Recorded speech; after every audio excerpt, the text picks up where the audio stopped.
Easter Island sits in the southeastern Pacific Ocean like a solitary sentinel, representing one of the most isolated inhabited land masses on Earth.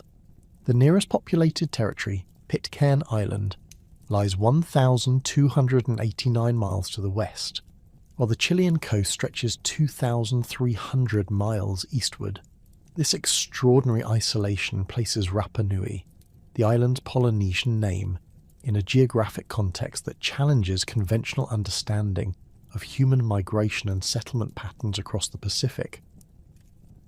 The island's triangular shape spans approximately 63 square miles, measuring roughly 14 miles at its longest point and 7 miles at its widest. 3 extinct volcanic peaks define its corners: Rano Raraku in the southeast, Poik in the northeast, and Terevaka in the northwest, with the latter representing the highest elevation at 1,969 feet above sea level. These volcanic formations emerged from the ocean floor through hotspot volcanism between 750,000 and 110,000 years ago, creating a landmass composed primarily of basaltic rock interspersed with volcanic tuff and scoria deposits. The geological composition of Easter Island reveals a complex volcanic history that directly influenced human settlement patterns. The island's foundation consists of 3 distinct volcanic phases, each contributing unique characteristics to the landscape. The oldest formations, associated with Poik volcano, created the eastern peninsula through explosive eruptions that deposited thick layers of volcanic breccia and tuff.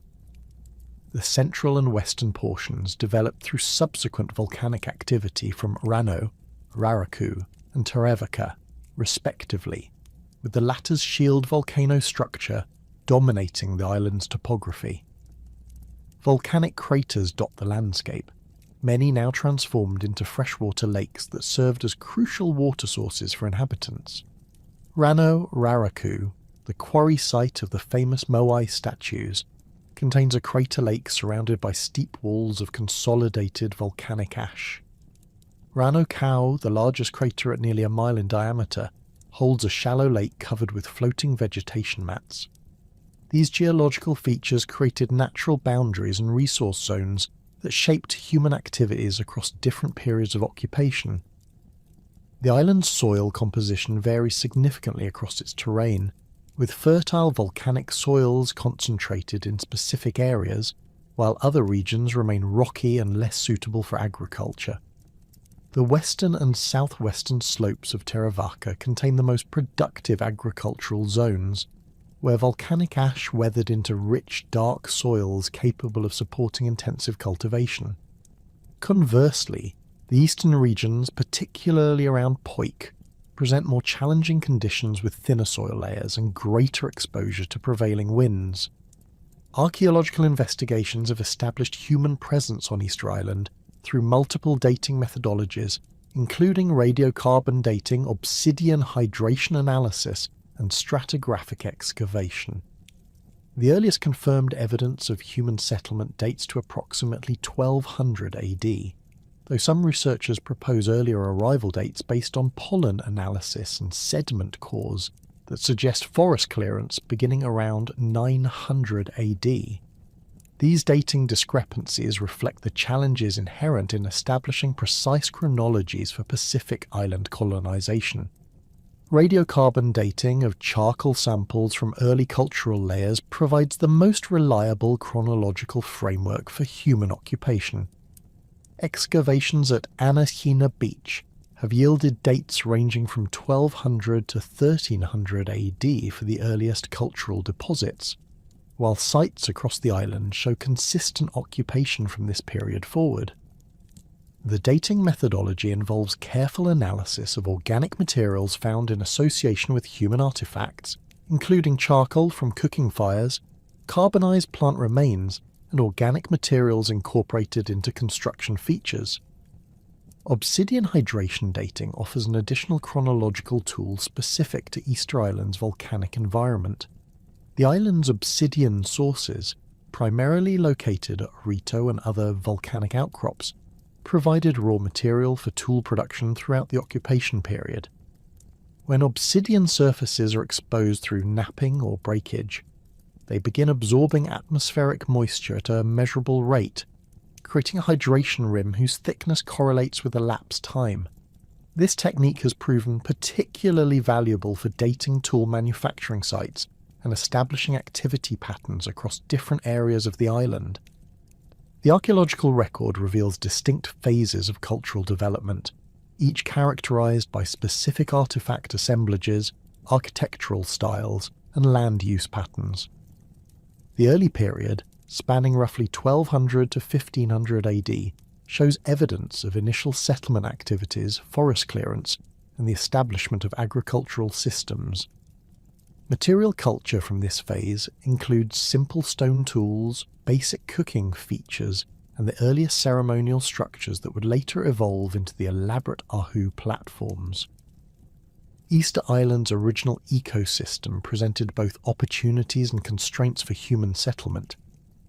When Polynesian voyagers first arrived, they encountered a subtropical forest dominated by large palm trees, likely species of Jubia or similar genera, along with diverse understory vegetation including shrubs, ferns, and smaller tree species.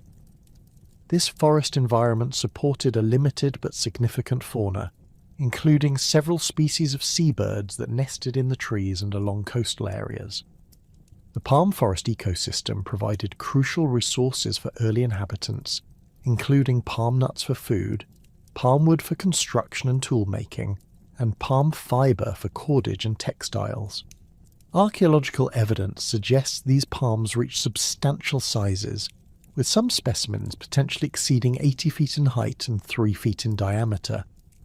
The forest canopy created a complex habitat, supporting various bird species, many of which served as protein sources for the human population. Marine resources formed another critical component of the island's resource base. The surrounding Pacific waters contained numerous fish species, including tuna, mahi-mahi, and various reef fish accessible through shore-based and offshore fishing techniques. Archaeological middens reveal extensive exploitation of marine resources, with fish bones comprising significant portions of food refuse deposits throughout the occupation period. The island's rocky coastline provided habitat for shellfish, sea urchins, and other marine invertebrates that supplemented the diet. The absence of native land mammals, except for small bats, meant that Polynesian colonists needed to introduce domestic animals to establish sustainable protein sources. Archaeological evidence confirms the introduction of chickens and pigs, though the latter apparently did not establish permanent populations. Rats, whether intentionally introduced or arriving as stowaways, quickly established themselves and significantly impacted the island's ecosystem by consuming palm nuts and other vegetation. Freshwater resources on Easter Island were limited but strategically distributed across the landscape. The crater lakes provided the most reliable water sources, supplemented by seasonal streams and springs that flowed intermittently depending on rainfall patterns. The island's volcanic geology created underground water systems that emerged as springs along coastal areas and in specific inland locations. Understanding and controlling these water sources became crucial for successful habitation and influenced settlement patterns throughout the occupation period. The island's climate regime, characterized by subtropical conditions with moderate temperatures and seasonal rainfall patterns, supported both the natural ecosystem and human agricultural activities. Average temperatures range from 64 degrees Fahrenheit to 77 degrees Fahrenheit throughout the year, with minimal seasonal variation due to the maritime influence. Rainfall averages approximately 50 inches annually, though distribution varies significantly across the island due to topographic effects and prevailing wind patterns. Trade winds from the southeast dominate the island's weather patterns, creating distinct microclimates across different areas.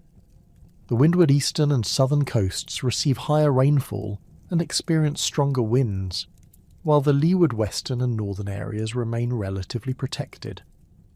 These climatic variations influenced agricultural productivity and settlement choices, with different areas suited for specific crops and activities. Soil analysis reveals the agricultural potential that attracted and sustained human populations on Easter Island.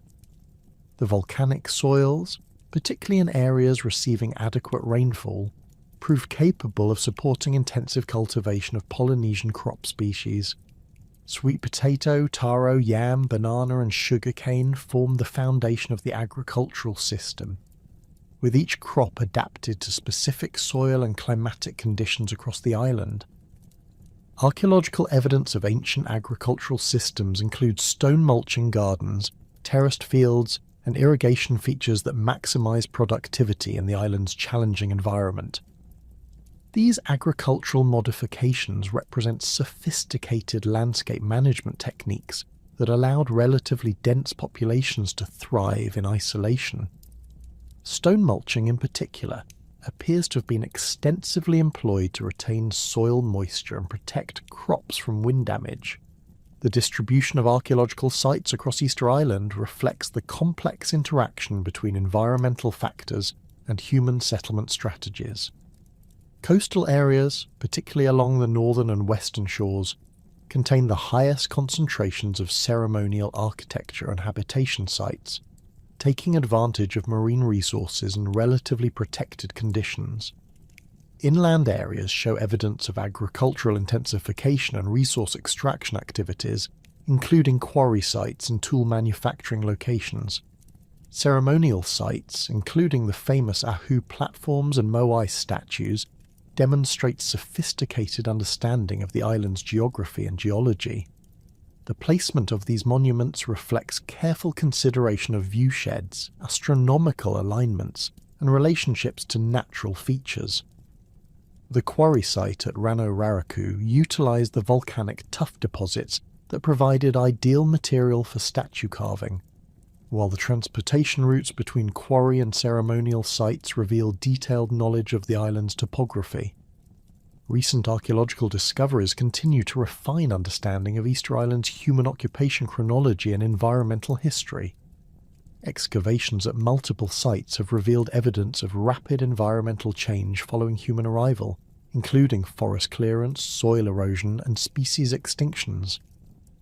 These findings provide crucial data for reconstructing the complex interactions between human populations and island ecosystems that shape the trajectory of Rapa Nui civilization. The archaeological record also preserves evidence of technological innovations developed in response to the island's unique environmental challenges. Stone tool technology is adapted to local raw materials, architectural techniques suited to volcanic terrain, and agricultural methods designed for isolated island conditions all demonstrate human adaptability and ingenuity. These technological developments form the foundation for understanding how Easter Island's inhabitants created one of Polynesia's most distinctive and enigmatic cultures. The arrival of humans on Easter Island represents one of the most remarkable achievements in maritime exploration and navigation in human history. The Polynesian seafarers who first reached Rapa Nui possess sophisticated knowledge systems that enable them to traverse thousands of miles of open ocean with remarkable precision, using techniques that modern navigators still struggle to fully comprehend.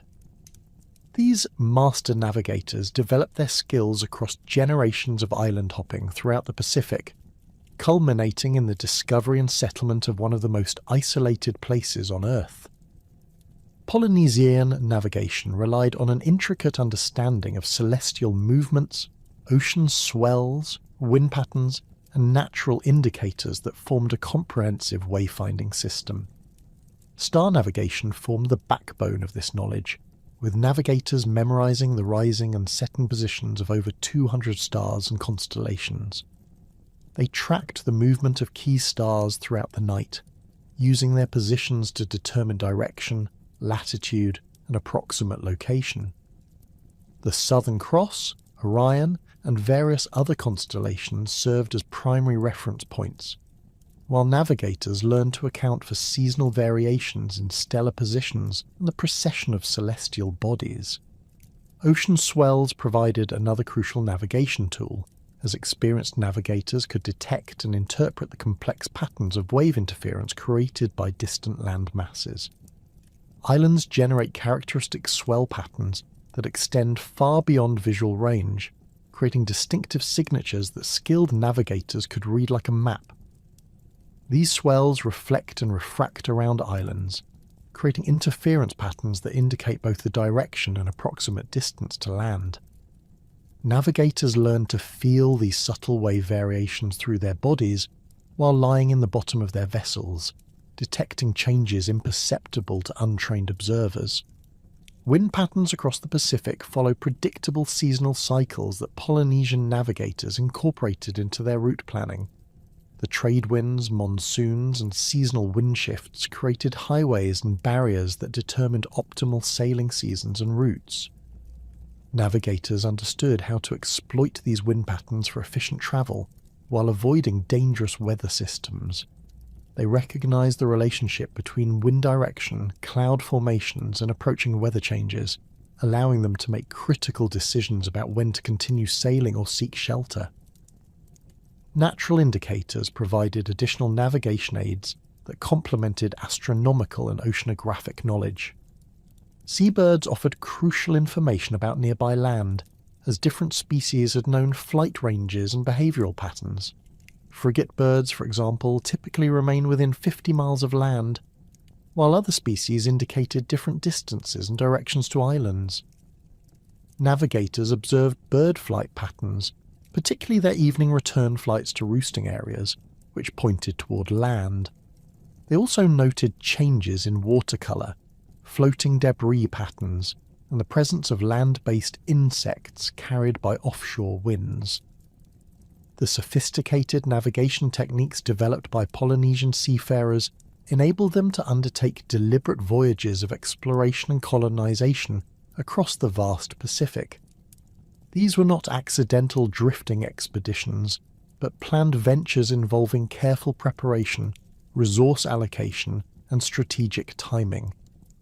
Voyaging canoes carried complete colonization packages, including domestic animals, crop plants, tools, and sufficient personnel to establish viable populations on newly discovered islands. Archaeological evidence from across Polynesia demonstrates the systematic nature of Pacific colonization, with similar material culture assemblages appearing on islands separated by thousands of miles of ocean. The presence of identical crop species, domestic animals, and technological traditions on widely scattered islands confirms that these voyages involve deliberate transportation of complete cultural packages rather than random drift voyages by small groups. Carbon dating and stratigraphic analysis from Easter Island provide compelling evidence for Polynesian arrival around 1200 AD, though some researchers argue for earlier dates based on indirect evidence. Radiocarbon dates from the earliest cultural layers at multiple sites consistently cluster around 1200 to 1300 AD, with the most reliable dates coming from short-lived organic materials found in direct association with human artefacts. Charcoal samples from early cooking hearths, carbonized plant remains from agricultural activities, and organic materials incorporated into construction features all support this chronological framework. The dating methodology involves careful analysis of stratigraphic contexts to ensure that dated materials actually relate to human activities rather than natural processes. Archaeologists examine the association between organic materials and cultural features, looking for clear evidence that charcoal samples derive from human fires rather than natural forest fires or other non-cultural events. This rigorous approach has produced consistent dates across multiple sites, strengthening confidence in the 1200 AD arrival timeframe.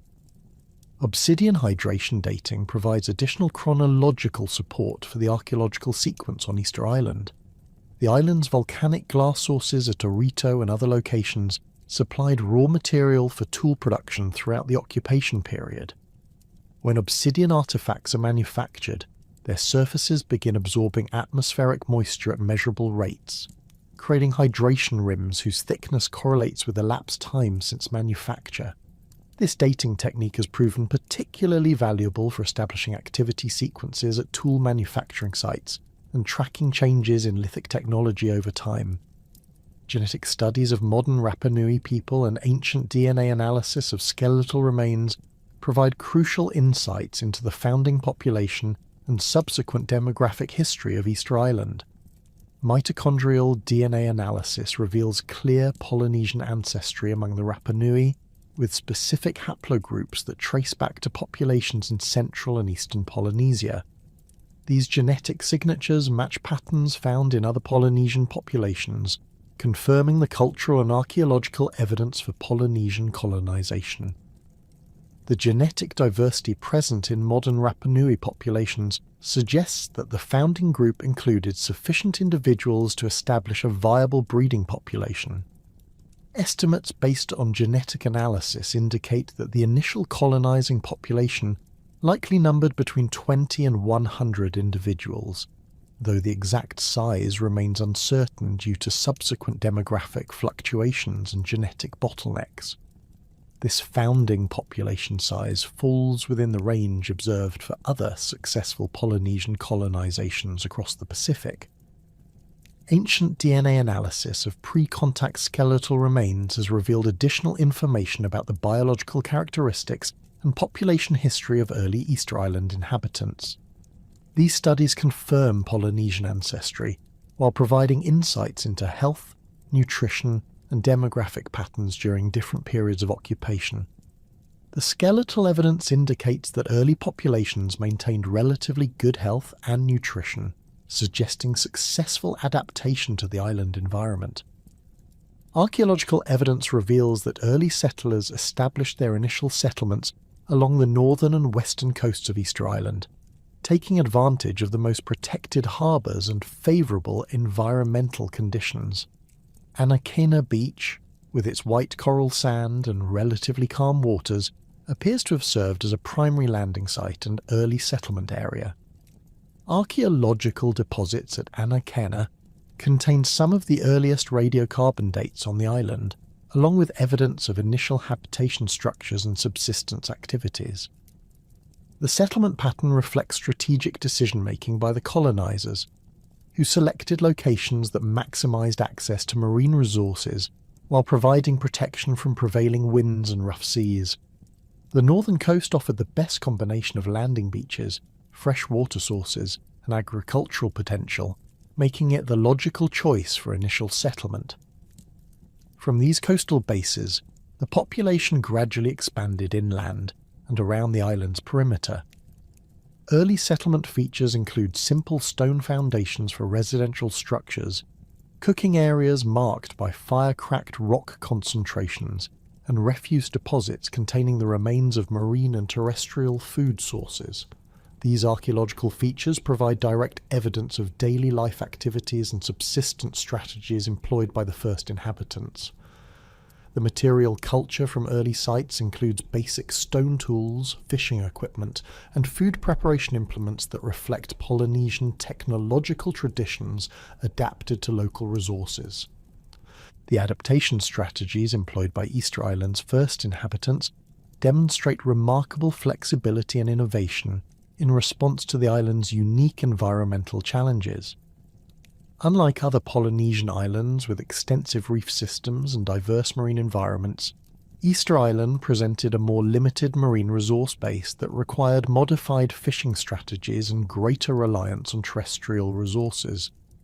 Archaeological evidence indicates that early settlers quickly established agricultural systems based on traditional Polynesian crops adapted to local conditions.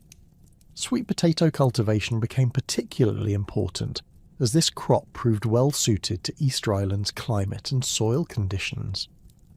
Archaeological features associated with sweet potato cultivation include stone-lined storage pits, processing areas, and field systems that maximize productivity in the volcanic soils.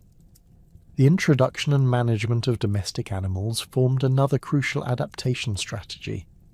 chickens successfully established populations on the island and became an important protein source throughout the occupation period. Archaeological evidence for chicken husbandry includes specialised stone structures that may have served as coops or breeding facilities, along with abundant chicken bones in food refuse deposits. The absence of pigs in the archaeological records suggests that this traditional Polynesian domestic animal either failed to establish viable populations or was not successfully transported to the island. Forest management and resource extraction strategies reveal sophisticated understanding of the island's ecological systems and sustainable use practices. Early inhabitants exploited the palm forest resources for construction materials, food, and fibre, while apparently attempting to maintain forest cover through selective harvesting. Archaeological evidence suggests that initial forest clearance focused on specific areas needed for agriculture and settlement, while preserving forest resources in other locations. The development of stone tool technologies adapted to Easter Island's volcanic geology demonstrates technological innovation in response to local raw material availability. The island's basalt, obsidian, and volcanic tuff provided different materials suited for specific tool functions. Basalt served for heavy-duty tools like adzes and hammerstones. Obsidian provided sharp cutting edges for knives and scrapers, and volcanic tuff proved suitable for specialized implements, including the famous moai statues. Water management strategies became crucial for successful settlement on an island with limited freshwater resources. Archaeological evidence indicates that early inhabitants developed sophisticated systems for locating, accessing, and conserving water sources. Stone-lined wells, water collection features, and storage systems maximised the utility of the island's scattered freshwater sources. The crater lakes provided the most reliable water supplies, but seasonal streams and springs required careful management to ensure year-round availability. The social organisation of early Easter Island society appears to have followed traditional Polynesian patterns while adapting to the island's specific circumstances. Archaeological evidence suggests the presence of ranked social groups with differential access to resources and specialised roles in subsistence and ceremonial activities. The distribution of early archaeological sites indicates that different groups may have controlled specific territories or resource zones, establishing the foundation for the complex social systems that later characterised Rapa Nui civilization. Early ceremonial activities, evidenced by simple stone platforms and ritual deposits, demonstrate the continuation of Polynesian religious and social traditions in the new island environment. These early ceremonial features represent the precursors to the elaborate ahu platforms and moai statues that would later dominate the island's landscape. The investment in ceremonial architecture from the earliest occupation period indicates that the colonizing population maintained strong cultural traditions while adapting to their new environment. The success of Polynesian colonization on Easter Island required not only sophisticated navigation and seafaring capabilities, but also comprehensive knowledge systems that enabled rapid adaptation to new environments. The colonizers brought with them millennia of accumulated wisdom about island colonization, including understanding of which crops would succeed in different conditions, how to establish sustainable resource management systems, and how to organize social groups for survival in isolated settings. The transformation of Easter Island's early Polynesian settlers into the sophisticated civilization that created the moai represents one of the most remarkable cultural developments in Pacific prehistory. By 1400 AD, the descendants of the original colonizers had established a complex society organized around powerful clan systems, hierarchical leadership structures, and monumental construction projects that required unprecedented levels of social coordination and technical expertise. The Rapa Nui people developed distinctive cultural institutions that channeled their collective energies toward creating some of the most iconic monuments in human history. Rapa Nui society organized itself around approximately 12 major clans, each controlling specific territories across the island and maintaining distinct genealogical traditions that trace their origins to the original settlers. These clans, known as Mata, functioned as corporate groups that owned land, controlled resources, and competed for prestige through monumental construction activities. Each Mata claimed descent from particular founding ancestors and maintained elaborate oral traditions that preserved their genealogical connections and territorial rights across generations. The clan territories, called Kainga, encompassed defined areas that typically extended from inland regions to coastal zones, ensuring each group had access to diverse resource bases, including agricultural lands, freshwater sources, and marine exploitation areas. Archaeological mapping reveals that these territorial boundaries remained relatively stable over centuries, with each clan developing specialized knowledge about their particular environmental zones and resource management strategies. The territorial system created a framework for sustainable resource exploitation while providing the organizational foundation for large-scale construction projects. Within each clan, social stratification reflected traditional Polynesian patterns adapted to Easter Island's specific circumstances. The Ariki, or paramount chiefs, held supreme authority within their respective clans and coordinated inter-clan relationships through marriage alliances, ceremonial exchanges, and competitive display activities. These leaders possessed both secular authority over resource allocation and sacred power derived from their ancestral connections, making them essential figures in both practical governance and spiritual activities. Below the Ariki, a class of specialized priests known as Iwi Atua managed religious ceremonies and maintained the complex ritual knowledge associated with Moai construction and ancestor worship. These religious specialists possessed detailed understanding of astronomical cycles, ceremonial protocols, and the spiritual requirements for successful monument construction. Their knowledge encompassed not only the practical aspects of organizing construction projects, but also the ritual procedures necessary to ensure spiritual approval and protection for these massive undertakings. The Tangata Honui, or commoners, formed the largest social group and provided the labour force for agricultural production, fishing activities, and monument construction. Despite their lower social status, these individuals possessed sophisticated technical skills and specialised knowledge that made the Moai construction projects possible. Archaeological evidence suggests that commoners organised themselves into specialised work groups with particular expertise in quarrying, carving, transportation, and platform construction activities. The engineering challenges involved in Moai construction required innovative solutions that demonstrate the remarkable technical capabilities of Rapa Nui society. The primary quarry site at Ranuraraku provided the volcanic tuff that served as the raw material for approximately 95% of the island's Moai. This compressed volcanic ash possessed ideal characteristics for statue carving, being soft enough to work with stone tools while maintaining sufficient structural integrity to support massive sculptures weighing up to 80 tons. Quarrying operations at Ranuraraku involved systematic extraction techniques that maximised the utility of available raw material while minimising structural damage to the quarry face. Archaeological investigation reveals that Rapa Nui quarrymen developed sophisticated understanding of the tuff's geological properties, including its stratification patterns, fracture characteristics, and weathering behaviour. They selected specific areas within the quarry that provided optimal material quality for different statue components, with harder layers used for structural elements and softer material employed for detailed carving work. The tool technology employed in Moai construction demonstrates remarkable innovation within the constraints of a Stone Age technology base.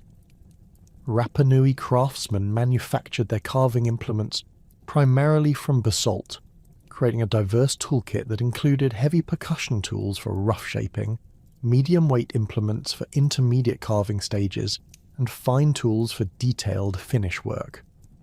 These basalt tools, known as toki, required considerable skill to manufacture and maintain, as the hard volcanic rock demanded precise knapping techniques to create effective cutting edges.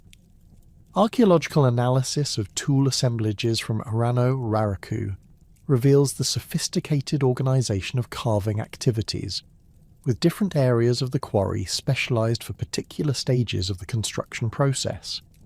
Rough shaping occurred near the quarry face, where large quantities of waste material could be easily disposed of, while detailed carving took place in areas with better working conditions and access to water for tool maintenance.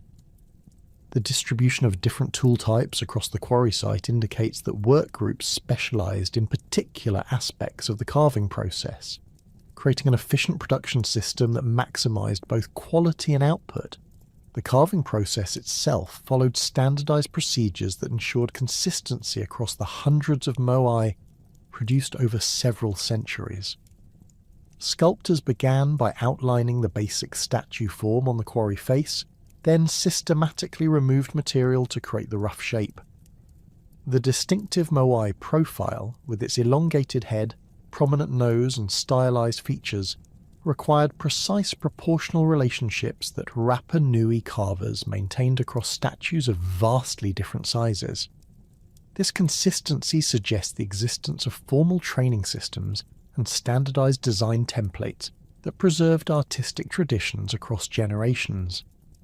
Evidence from partially completed moai reveals the sequential stages of the carving process, from initial roughing out to progressive refinement of features and surface details. The sculptors worked from top to bottom, completing the head and upper torso before separating the statue from the quarry face. This technique allowed multiple carvers to work simultaneously on different portions of the same statue while maintaining overall design coherence. The final separation from the bedrock required careful planning to avoid structural damage, with carvers leaving temporary support pillars that were removed only after the statue achieved structural independence. The logistics of moai transportation from Rano-Raraku to ceremonial sites across the island presented engineering challenges that have generated extensive scholarly debate and experimental investigation. The distances involved range from less than a mile to over 11 miles, with routes crossing varied terrain including steep slopes, rough volcanic surfaces, and areas with limited clearance for manoeuvring massive stone sculptures.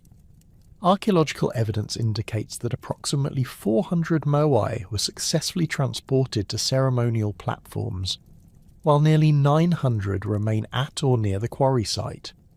Traditional oral histories preserved among the Rapa Nui people describe the moai as walking to their destinations, a description that some researchers interpret literally as evidence for an upright transportation method. Experimental archaeology conducted by teams including Thor Heyerdahl, Joanne van Tilburg and Terry Hunt has tested various transportation theories using replica moai and traditional materials.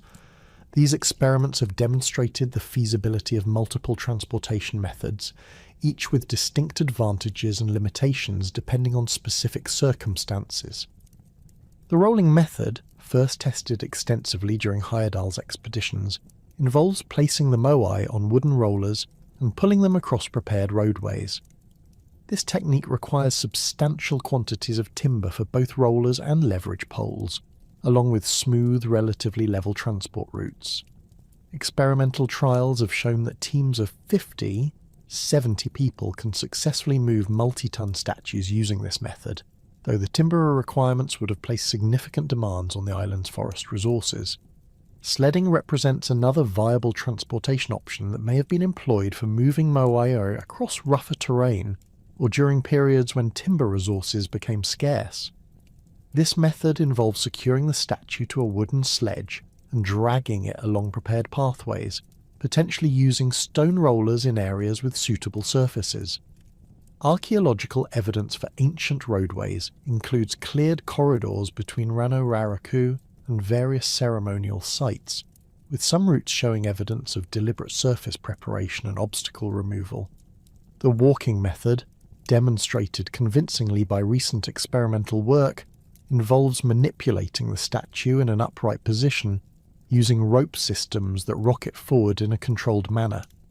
This technique exploits the moai's distinctive shape and centre of gravity to achieve forward motion while requiring fewer people and less infrastructure than rolling or sledding methods. The experimental success of this approach has generated renewed interest in the oral traditions that describe the moai as walking to their destinations.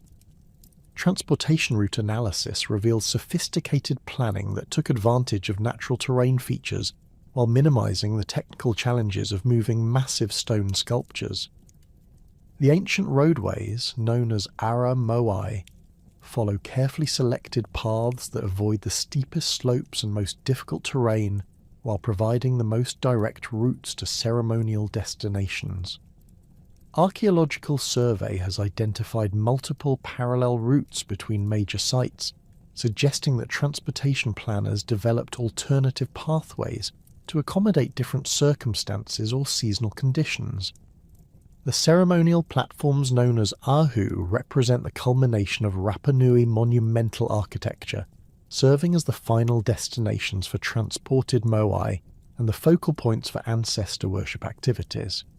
These structures demonstrate engineering sophistication comparable to the moai themselves, requiring precise stone-fitting techniques, sophisticated foundation systems, and careful attention to astronomical alignments and landscape relationships. The largest Ahu platforms stretch over 200 feet in length and rise more than 15 feet above ground level, incorporating millions of carefully fitted stones in their construction. AHU construction involved multiple building phases that reflect the evolution of Rapa Nui ceremonial architecture over several centuries. Early platforms consist of relatively simple stone foundations that supported single moai, while later constructions incorporate complex internal chambers, elaborate facing stones, and sophisticated drainage systems. The construction sequence typically began with site preparation and foundation laying, followed by the erection of retaining walls and internal structural elements, and culminating with the installation of moai and final architectural details. The precision stone-fitting techniques employed in Ahu construction rival those found in other famous megalithic sites worldwide. Rapa Nui builders shaped individual stones to fit together without mortar, creating walls that have withstood centuries of seismic activity and environmental stress. The largest facing stones weigh several tons and required sophisticated lifting and positioning techniques to achieve their final placement. Archaeological analysis reveals evidence for ramp systems, lever arrangements, and coordinated team efforts that enabled the manipulation of these massive architectural elements. Ancestor worship formed the spiritual foundation that motivated and sustained the enormous investment in moai and Ahu construction across several centuries of Rapa Nui cultural development.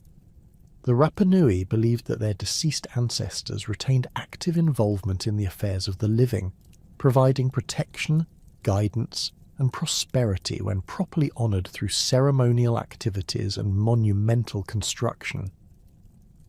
This belief system created powerful incentives for clans to invest their resources in increasingly elaborate monuments that demonstrated their devotion to ancestral spirits and their capacity for organising complex construction projects.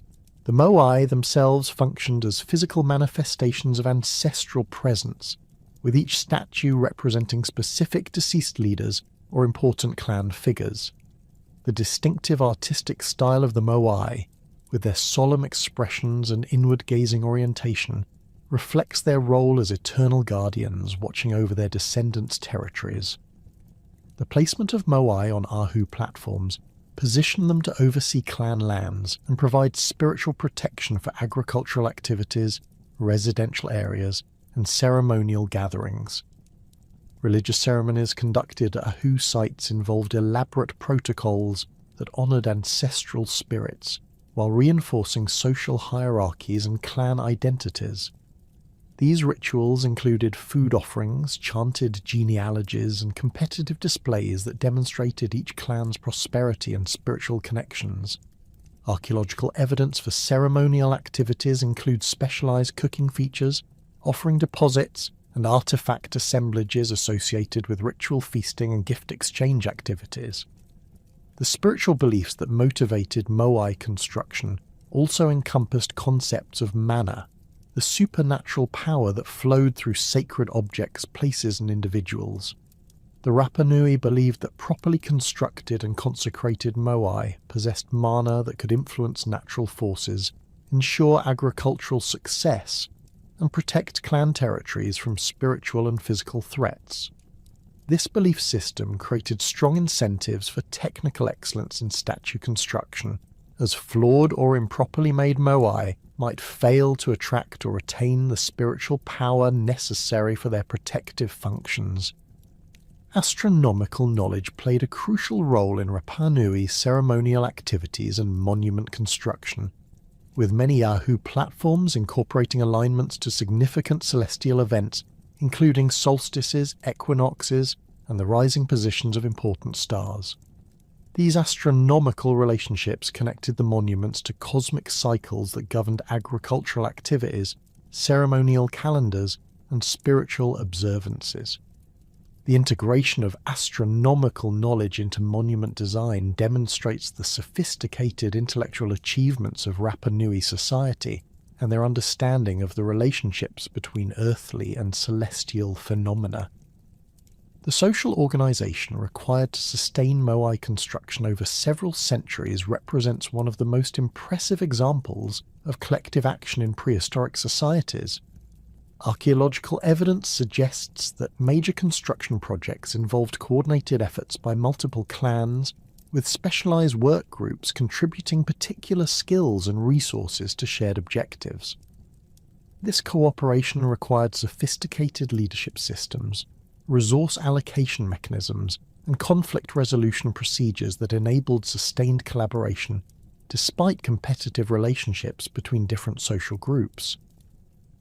Labour organisation for Moai construction involved complex scheduling systems that coordinated quarrying, carving, transportation, and platform construction activities across multiple sites simultaneously. Archaeological analysis reveals evidence for seasonal construction cycles that took advantage of optimal weather conditions while accommodating agricultural requirements and other subsistence activities. The scale of these operations required advanced planning, resource stockpiling, and coordination mechanisms that demonstrate remarkable organizational capabilities. The technical innovations developed during Moai construction periods influenced other aspects of Rapa Nui material culture, including improvements in agricultural techniques, architectural methods, and craft production systems. The engineering knowledge gained through monument construction found applications in water management systems, fortification construction, and residential architecture that enhance the overall quality of life for island inhabitants. These technological developments represent lasting legacies of the Moai construction period that continue to benefit Rapa Nui society, even after monumental building activities declined. The conventional archaeological narrative of Easter Island's development, while supported by substantial evidence, has not satisfied all researchers and theorists seeking to explain the remarkable achievements of Rapa Nui civilization. Beginning in the 1960s, alternative explanations emerged that challenged orthodox interpretations of Moai construction, transportation, and placement, proposing instead that the island's monuments required technological capabilities far beyond those available to Polynesian societies. These unconventional theories, ranging from ancient astronaut hypotheses to lost civilization scenarios, have generated significant public interest while sparking intense academic debate about the limits of human achievement in prehistoric contexts. Erich von Daniken's groundbreaking 1968 work Chariots of the Gods introduced Easter Island to a global audience as potential evidence for extraterrestrial intervention in human affairs. Von Daniken argued that the technical precision and massive scale of Moai construction exceeded the capabilities of Stone Age societies, requiring advanced technology that could only have been provided by visiting extraterrestrial beings. His analysis focused on several key anomalies that, in his view, conventional archaeology failed to adequately address. The remarkable uniformity of Moai features across centuries of production, the precision of statue placement and astronomical alignments, and the logistical impossibility of moving multi-ton sculptures across difficult terrain using primitive methods.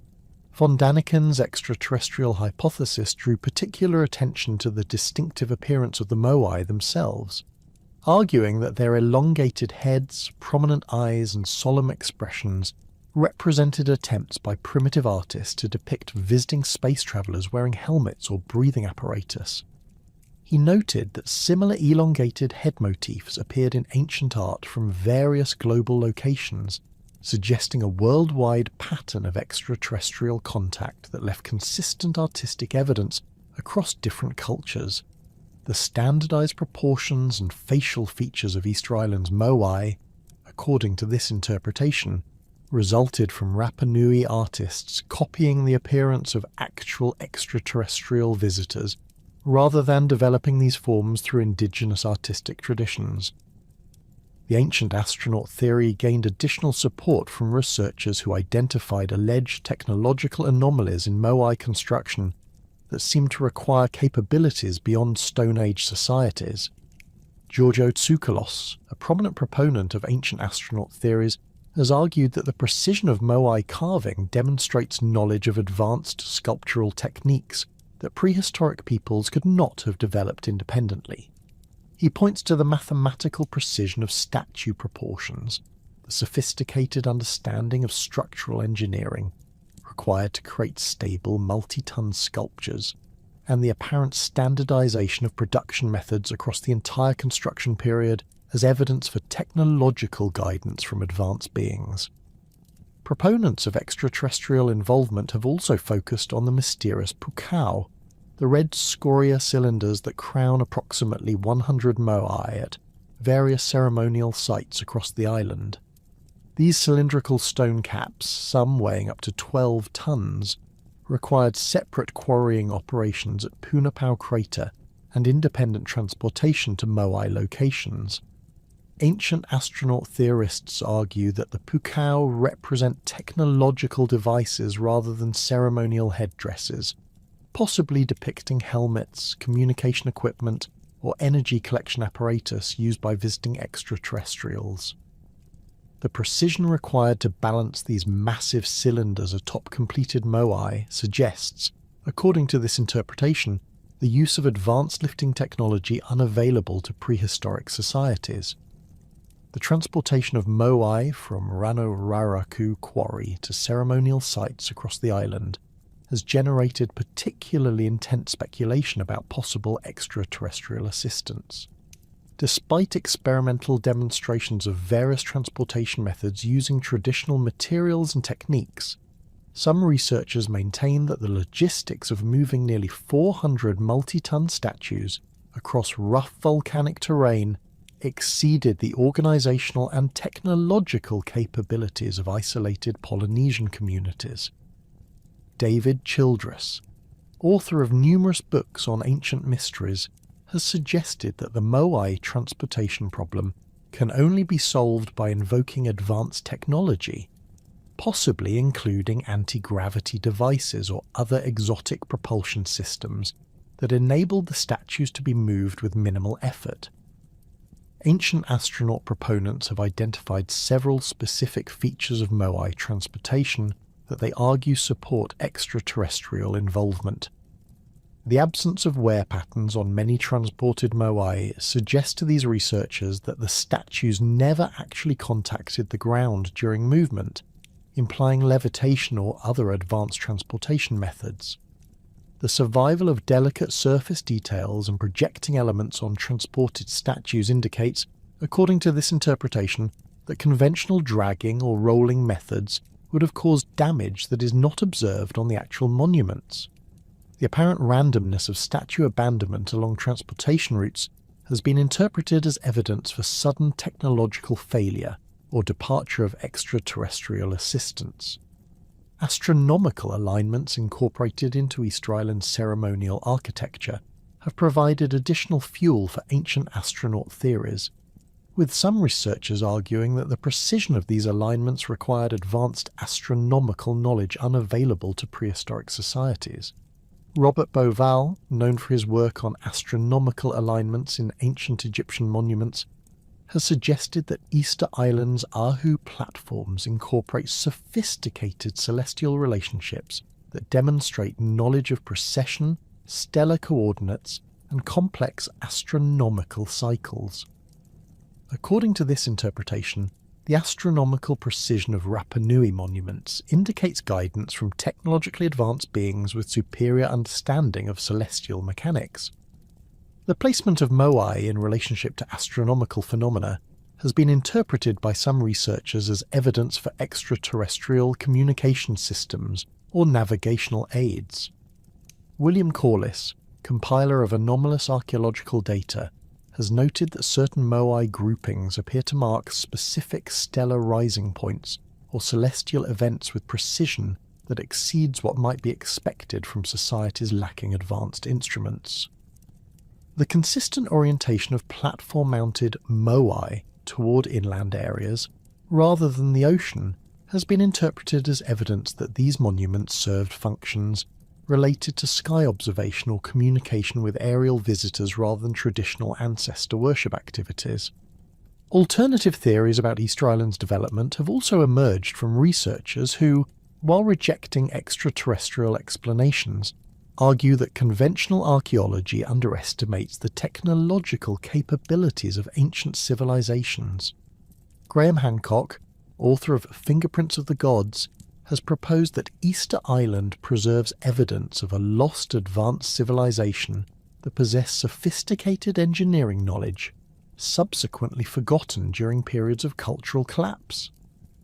According to this interpretation, the technical achievements of Rapa Nui society represent the survival of ancient knowledge systems rather than independent Polynesian innovations. The lost civilization hypothesis draws support from geological evidence suggesting that Easter Island may have experienced significant environmental changes during the period of human occupation. Hancock and other researchers argue that rising sea levels following the last ice age may have submerged coastal areas that contained evidence of earlier, more advanced settlements. The current archaeological record, according to this view, represents only the final phase of a much longer and more complex cultural sequence that included periods of technological sophistication subsequently lost due to environmental catastrophe or social collapse.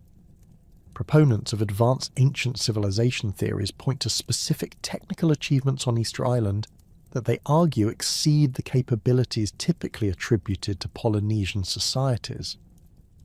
The precision of stone fitting in Ahu construction, the sophisticated understanding of structural engineering demonstrated in platform design, and the mathematical relationships incorporated into Moai proportions all suggest, according to this interpretation, access to advanced technical knowledge.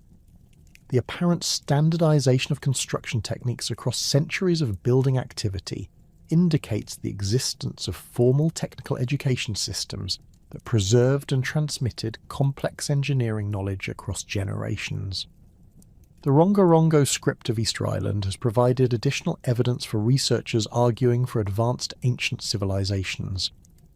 This unique writing system, consisting of hieroglyphic-like symbols carved on wooden tablets, represents the only known example of independent script development in Polynesia. Some researchers argue that the complexity and sophistication of Rongorongo indicates cultural contact with advanced civilizations possessing formal writing systems, possibly including ancient South American societies or even more distant cultures with sophisticated intellectual traditions. Archaeological evidence for possible transoceanic contact between Easter Island and South America has generated theories about advanced maritime civilizations that facilitated long-distance cultural exchange during prehistoric periods. The presence of sweet potato, a South American domesticate, in pre-contact Polynesian societies demonstrates that some form of contact occurred across the Pacific. Researchers including Thor Heyerdahl argued that this contact involved advanced South American civilizations with sophisticated navigation capabilities that enabled regular voyages to Polynesian islands. DNA studies revealing traces of South American ancestry in some Polynesian populations have strengthened arguments for significant prehistoric contact between these regions. While mainstream archaeology attributes this contact to Polynesian voyaging capabilities, alternative researchers suggest that advanced South American civilizations possessed maritime technologies that enabled them to reach Easter Island and other Pacific islands. The megalithic construction techniques employed in Rapa Nui monuments show similarities to South American architectural traditions, particularly in Peru and Bolivia, suggesting possible technological transfer between these regions. The precision of astronomical alignments in Easter Island's ceremonial architecture has been compared to similar phenomena at other ancient sites worldwide, leading some researchers to propose the existence of a global network of advanced civilizations sharing sophisticated astronomical knowledge. Sites including Stonehenge, the Giza Pyramids, Angkor Wat, and various South American monuments all demonstrate precise astronomical alignments that require advanced understanding of celestial mechanics. The global distribution of these phenomena suggests to some researchers the existence of an ancient civilization with worldwide influence that transmitted advanced knowledge to various regional cultures. Recent discoveries using ground-penetrating radar and other remote sensing technologies have revealed previously unknown subsurface features on Easter Island that some researchers interpret as evidence for more complex ancient civilizations than previously recognized. These investigations have identified buried structures, possible underground chambers, and subsurface anomalies that may represent architectural features not visible through conventional archaeological methods. While mainstream archaeology interprets these findings as evidence for previously unknown aspects of known Rapa Nui culture, alternative researchers suggest they may represent remains of earlier, more advanced civilizations. The apparent sophistication of Easter Island's ancient agricultural systems has also attracted attention from researchers proposing advanced prehistoric civilizations. Archaeological evidence reveals complex irrigation systems, terraced field networks, and soil management techniques that maximized agricultural productivity in challenging environmental conditions.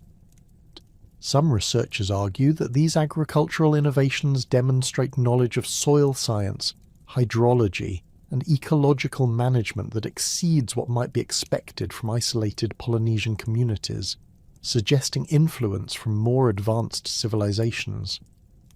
Geological anomalies on Easter Island have provided additional material for alternative theories about the island's prehistoric development. Some researchers have identified unusual rock formations, possible artificial modifications to natural features, and geological patterns that they interpret as evidence for advanced engineering projects. These features, according to alternative interpretations, may represent remains of ancient construction projects that employed technologies more sophisticated than those typically attributed to Polynesian societies.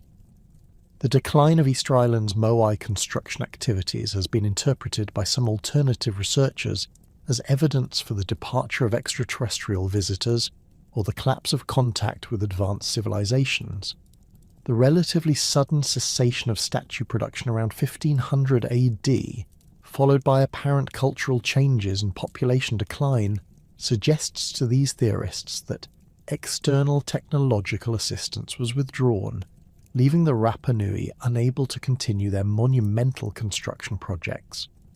The subsequent development of the Birdman cult and changes in ceremonial practices represent, according to this interpretation, attempts to maintain contact with departed advanced beings or to preserve fragments of lost technological knowledge. Modern attempts to replicate Moai construction and transportation using traditional methods have generated mixed results that continue to fuel alternative theories about Easter Island's prehistoric development. While experimental archaeology has successfully demonstrated various techniques for carving, moving and erecting Moai using Stone Age technology, Some researchers argue that these experiments fail to account for the full complexity and scale of the original construction projects. The time, labour, and resource requirements revealed through experimental work suggest to these critics that the historical construction program would have exceeded the capabilities of the estimated prehistoric population, requiring either larger populations than archaeologically documented or assistance from advanced technologies. The discovery of Easter Island's unique Rongorongo script represents one of the most significant yet frustrating archaeological puzzles in Pacific prehistory. When European missionaries first encountered these mysterious wooden tablets covered in intricate hieroglyphic symbols during the 1860s, they stumbled upon what appeared to be the only indigenous writing system ever developed in Polynesia. The script consists of hundreds of distinct symbols arranged in precise horizontal lines across wooden boards, creating a visual record that has defied comprehensive decipherment despite more than 150 years of scholarly investigation. Brother Eugene Ayraud, a French Catholic missionary who arrived on Easter Island in 1864, provided the first European documentation of Rongorongo tablets in his correspondence with church authorities. Ayraud described finding wooden boards covered with hieroglyphic characters in nearly every house he visited, noting that the islanders treated these objects with considerable reverence. His initial reports indicated that the Rapa Nui people could still read portions of the script, though this knowledge appeared to be rapidly disappearing due to population decline and cultural disruption following European contact. The systematic collection and documentation of Rongorongo tablets began in earnest during the 1870s when Bishop Tepano Jausin of Tahiti acquired several specimens and attempted to record their contents with the assistance of Rapa Nui informants. Jausin's work with Matoro Tawaura, a Rapa Nui man living in Tahiti, produced the first extensive transcriptions of Rongorongo texts, though these recordings proved problematic due to language barriers and possible misunderstandings about the script's function. Mitoro's interpretations describe the symbols as representing various natural phenomena, genealogical information, and ceremonial chants, but the accuracy of these translations remains highly disputed among modern scholars. The physical characteristics of Rongorongo tablets reveal sophisticated woodworking techniques and careful attention to the script's visual presentation. The tablets, known as Kohau Rongorongo in the Rapa Nui language, were carved from driftwood or locally available timber using shark teeth and obsidian tools. The scribes created shallow grooves to form the individual symbols, working with remarkable precision to maintain consistent character sizes and spacing across entire tablets. The largest surviving tablet, known as the Santiago staff, measures over 4 feet in length and contains more than 2,300 individual symbols arranged in 63 lines of text. The symbols themselves display extraordinary artistic sophistication and standardization that suggests formal training systems for Rongorongo scribes. Each character occupies a roughly rectangular space and incorporates elements representing human figures, birds, fish, plants, geometric forms, and abstract designs. The human figures appear in various poses and configurations, sometimes holding objects or interacting with other elements within the same symbol. Bird motifs include frigate birds, terns, and other species identifiable through their distinctive anatomical features, while marine creatures encompass fish, turtles, and octopi rendered with careful attention to biological accuracy. The directional reading pattern of Rongorongo follows a unique system called reverse boustrophedon, where alternate lines are inverted and read in opposite directions. This means that readers would begin at the bottom left corner of a tablet, read the first line from left to right, then rotate the tablet 180 degrees and read the second line from left to right in the inverted orientation. This process continues throughout the text, creating a serpentine reading path that requires constant manipulation of the tablet. No other known writing system employs this particular reading method, making Rongorongo unique among the world's scripts. Early attempts at decipherment focused on identifying recurring symbol patterns and comparing Rongorongo to other hieroglyphic writing systems, particularly Egyptian hieroglyphs and Chinese characters. Catherine Routledge, who conducted extensive ethnographic research on Easter Island during 1914 to 1915, collected additional information about Rongorongo from elderly Rapa Nui informants who claimed to remember fragments of the script's meaning.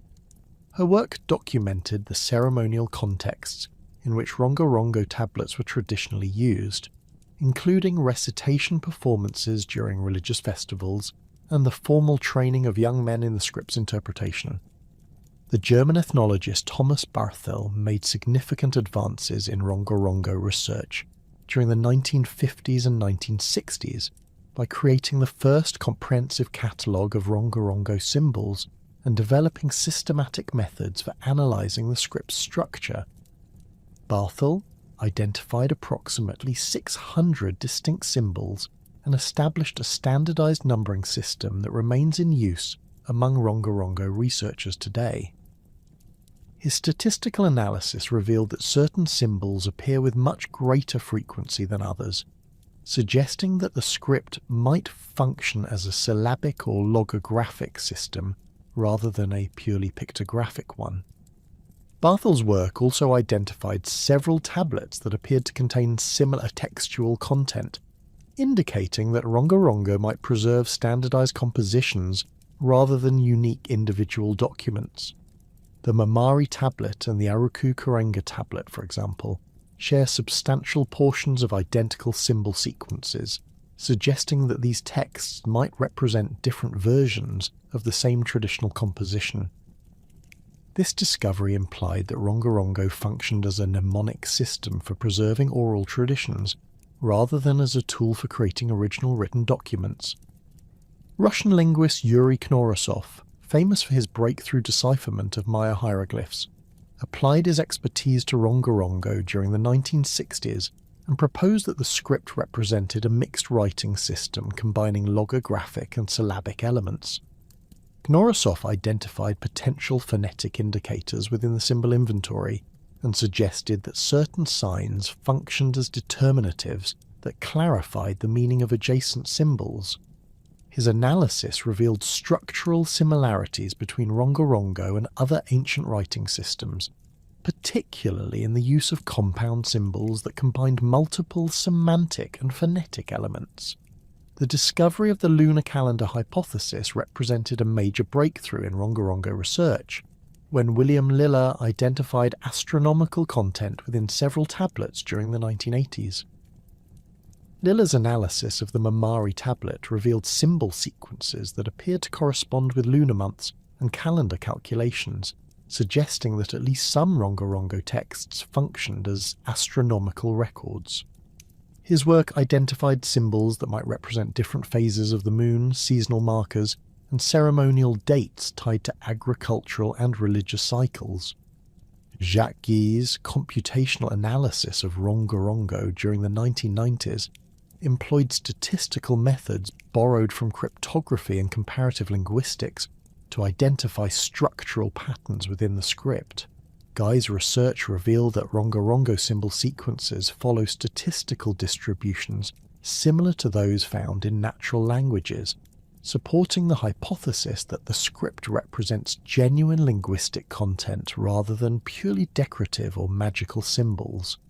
His work also identified potential morphological markers that might indicate grammatical relationships between different parts of Rongorongo texts.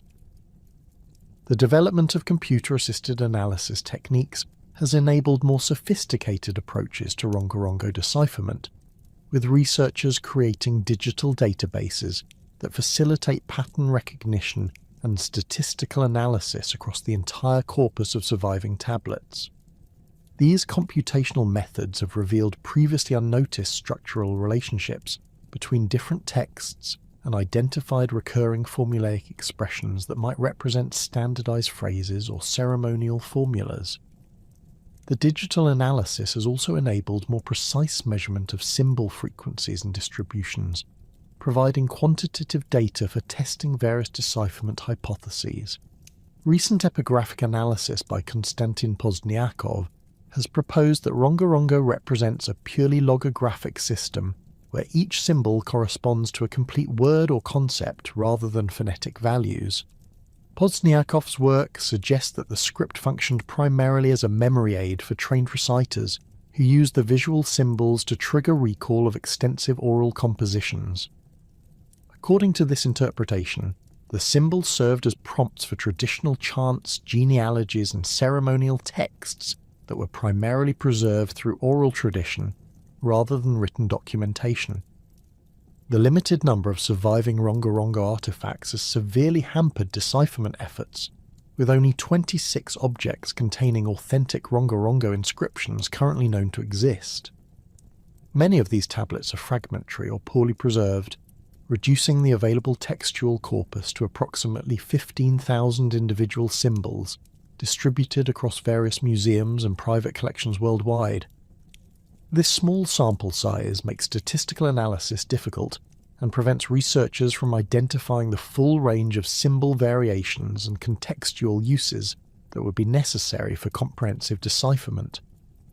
The cultural disruption that followed European contact eliminated most of the traditional knowledge associated with Rongorongo, creating an additional obstacle for modern decipherment efforts. The devastating population decline that reduced the Rapa Nui population from an estimated 4,000 people to fewer than 200 by the 1870s resulted in the loss of the specialized knowledge required to read and interpret the script. The few surviving informants who worked with early researchers possessed only fragmentary knowledge of Rongorongo, and their interpretations often contradicted each other, or appeared to reflect creative improvisation rather than authentic traditional knowledge. Alternative theories about Rongorongo's origins and purpose have emerged from researchers who question the conventional assumption that the script developed independently on Easter Island. Some scholars have proposed that Rongorongo represents a post-contact phenomenon inspired by European writing systems, arguing that the script's apparent sophistication exceeds what might be expected from an isolated Polynesian society. According to this interpretation, Rapa Nui scribes created Rongorongo as an attempt to imitate European literacy after observing Spanish or other European documents during early contact periods. The post-contact hypothesis draws support from the absence of clear archaeological evidence for Rongorongo tablets predating European arrival, though the perishable nature of wood makes such evidence unlikely to survive in Easter Island's tropical environment. Proponents of this theory argue that the script's complexity and standardization suggest rapid development during the historical period, rather than gradual evolution over centuries of indigenous use. They point to similar phenomena in other Pacific societies, where contact with European literacy inspired the development of indigenous writing systems within relatively short time periods. However, the majority of Rongorongo researchers reject the post-contact hypothesis based on several lines of evidence that support indigenous development. The script's unique structural characteristics, including its reverse Boustrophedon reading pattern and distinctive symbol inventory, differ fundamentally from any European writing system that Rapa Nui people might have encountered. The integration of Rongorongo symbols with traditional Rapa Nui artistic motifs and the script's apparent connection to pre-contact ceremonial practices suggest genuine indigenous origins, rather than European inspiration. The extraterrestrial hypothesis for Rongorongo's origins has attracted attention from ancient astronaut theorists, who argue that the script's sophistication indicates contact with technologically advanced beings. Proponents of this interpretation point to the script's unique characteristics as evidence that it represents an attempt to record information received from extraterrestrial visitors. According to this theory, the complex symbol system and standardized writing conventions reflect knowledge transmission from advanced beings who possess sophisticated communication technologies. Erich von Daniken and other ancient astronaut theorists have suggested that certain Rongorongo symbols depict technological devices or astronomical phenomena that would have been unknown to prehistoric Polynesian societies. They interpret symbols showing human figures with enlarged heads or unusual appendages as representations of spacesuited extraterrestrials, while geometric symbols might represent technological diagrams or star maps. The apparent astronomical content identified in some tablets supports, according to this interpretation, the hypothesis that Rongorongo preserves information about celestial navigation or cosmic phenomena provided by visiting space travellers. The standardization of Rongorongo symbols across different tablets has been cited by alternative researchers as evidence for external technological influence in the script's development. They argue that the remarkable consistency of symbol forms and proportions suggests the use of standardized templates or mechanical reproduction methods unavailable to Stone Age societies. The precision of symbol execution and the mathematical relationships between different character elements indicate, according to this interpretation, access to advanced design principles that required technological assistance to implement.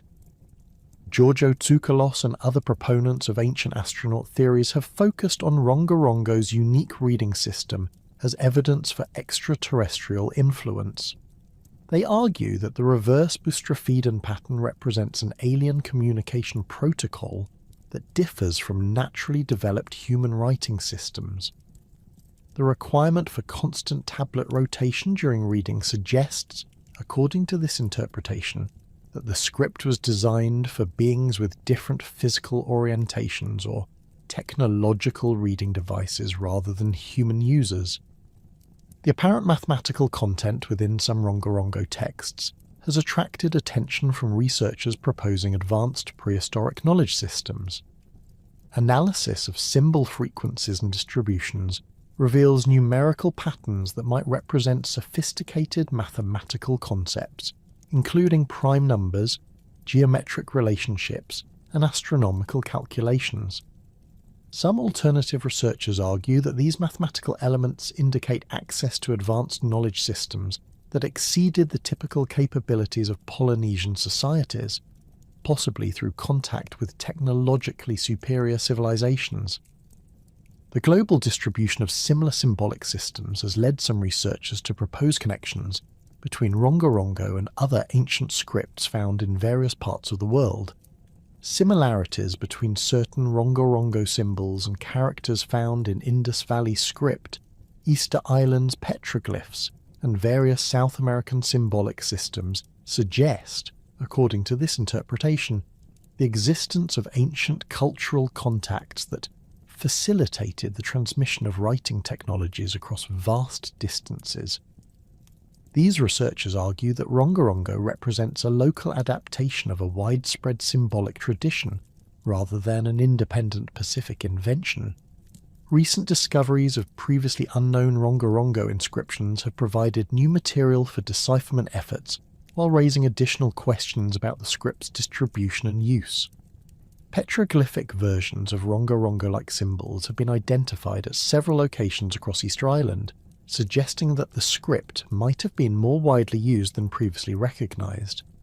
These rock art examples display symbols similar to those found on wooden tablets, though their dating and relationship to the tablet tradition remains unclear. The application of artificial intelligence and machine learning techniques to Rongorongo analysis represents the most recent frontier in decipherment research. Computer algorithms trained on known writing systems have been applied to Rongorongo symbol sequences to identify potential linguistic patterns and structural relationships. While these computational approaches have revealed interesting statistical patterns within the script, they have not yet produced convincing translations or identified clear phonetic values for individual symbols. The cultural significance of Rongorongo within traditional Rapa Nui society appears to have extended beyond simple record-keeping to encompass important ceremonial and educational functions. Ethnographic accounts describe Rongorongo recitation as a specialized skill requiring years of training and practice, with expert reciters holding important positions within the social hierarchy. The tablets themselves were treated as sacred objects that required special handling and storage procedures, suggesting that the script possessed spiritual as well as practical significance for the Rapa Nui people. The demographic trajectory of Easter Island reveals a complex pattern of population growth, territorial expansion, and eventual decline that fundamentally shaped the development of Rapa Nui civilization. Archaeological evidence suggests that the initial Polynesian settlement around 1200 AD involved a founding population of approximately 50 to 100 individuals, representing multiple family groups with sufficient genetic diversity to establish a viable breeding population. This modest beginning would eventually expand into a sophisticated society, numbering several thousand inhabitants at its peak during the 15th and early 16th centuries. Population reconstruction based on archaeological site density, residential structure counts, and agricultural capacity estimates indicates rapid demographic expansion during the first 2 centuries of settlement. The favourable environmental conditions encountered by early settlers, including abundant marine resources, fertile volcanic soils, and extensive palm forests, supported sustained population growth rates that may have approached 2 to 3% annually during optimal periods. This expansion rate would have doubled the population approximately every 35 years, creating the demographic foundation necessary for the labour-intensive monument construction projects that characterise later Rapa Nui civilization. Settlement pattern analysis reveals that population growth proceeded through systematic territorial expansion from initial coastal bases toward inland areas and around the island's perimeter.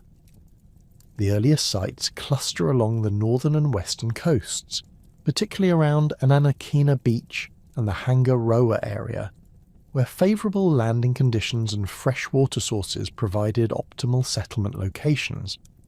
Archaeological dating of residential sites shows progressive expansion inland along major valleys and toward the island's central regions as population pressure increased and available coastal territories became saturated.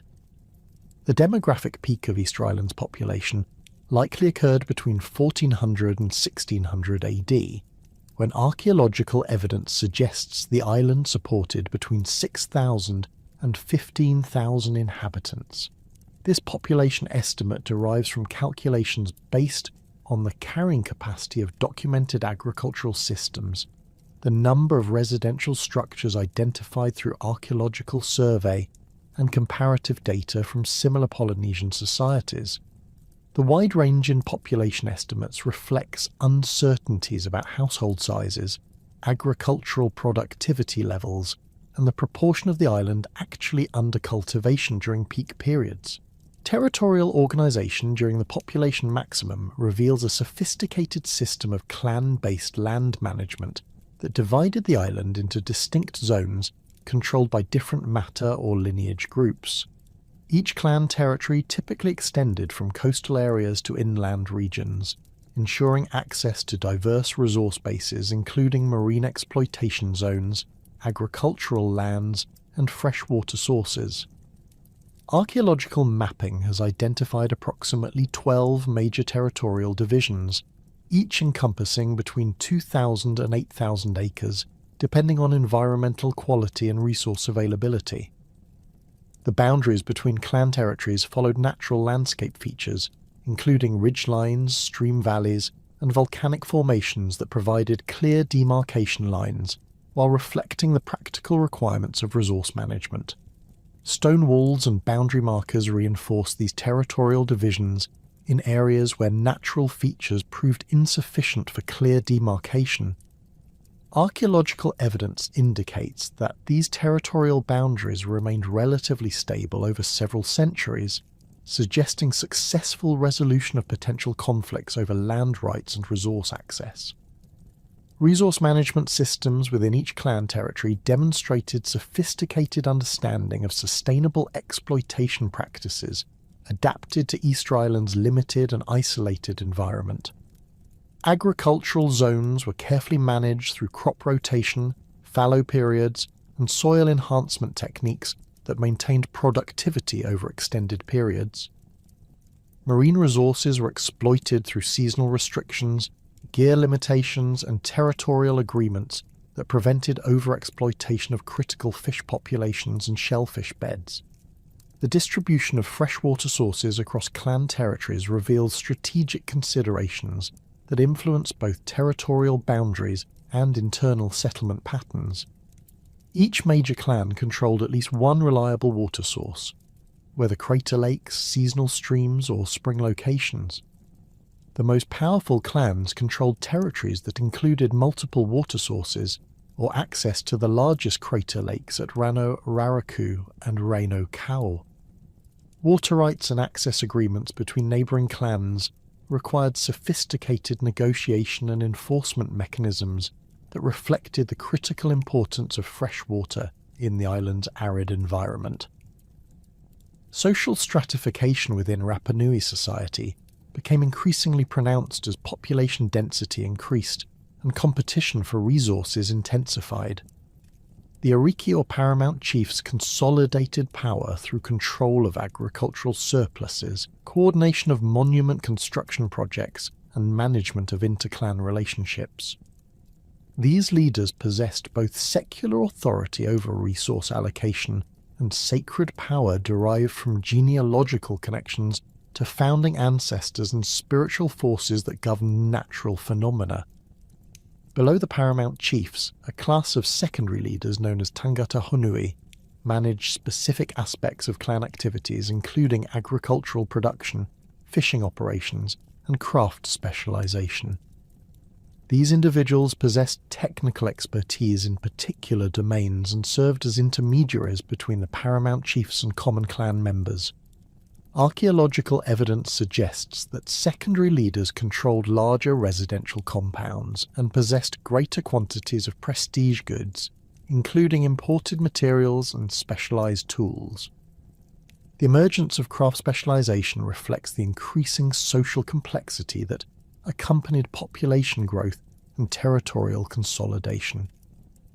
Specialized groups developed expertise in statue carving, platform construction, tool manufacturing, and other technical activities that required extensive training and access to particular raw materials.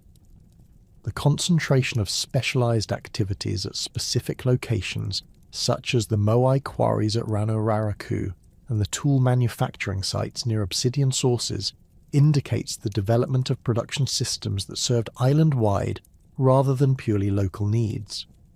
Competition between clans intensified as population growth strained the island's resource base, and territorial expansion reached physical limits imposed by the island's finite size.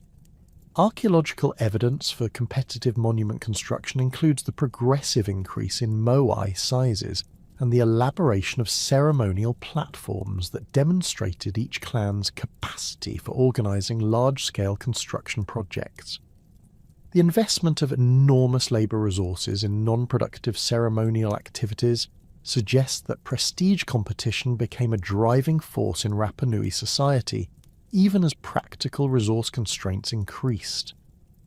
Evidence for organized warfare and violent conflict appears in the archaeological record around 1500 AD, coinciding with the apparent cessation of moai construction and significant changes in settlement patterns. Fortified sites known as puna appear on prominent hilltops and defensible locations, featuring stone walls, defensive ditches, and restricted access routes that indicate organized military activities. The construction of these fortifications required substantial labor investment and strategic planning that suggests warfare had become a significant concern for Rapa Nui communities. Weapon assemblages from late prehistoric contexts include spears tipped with obsidian points, clubs fashioned from hardwood, and slingstones manufactured from volcanic rock. The standardization of weapon forms and the presence of large quantities of projectile points at fortified sites indicate that warfare involved organized military units, rather than individual conflicts. Archaeological evidence suggests that these weapons were designed specifically for combat against human opponents, rather than hunting or other subsistence activities. The distribution of fortified sites across the island reveals strategic considerations that reflect the territorial organisation of Rapa Nui society during periods of conflict.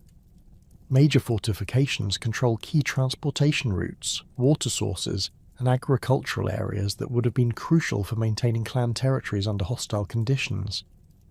The positioning of defensive sites also suggests coordination between allied clans and strategic planning that extended beyond individual territorial boundaries.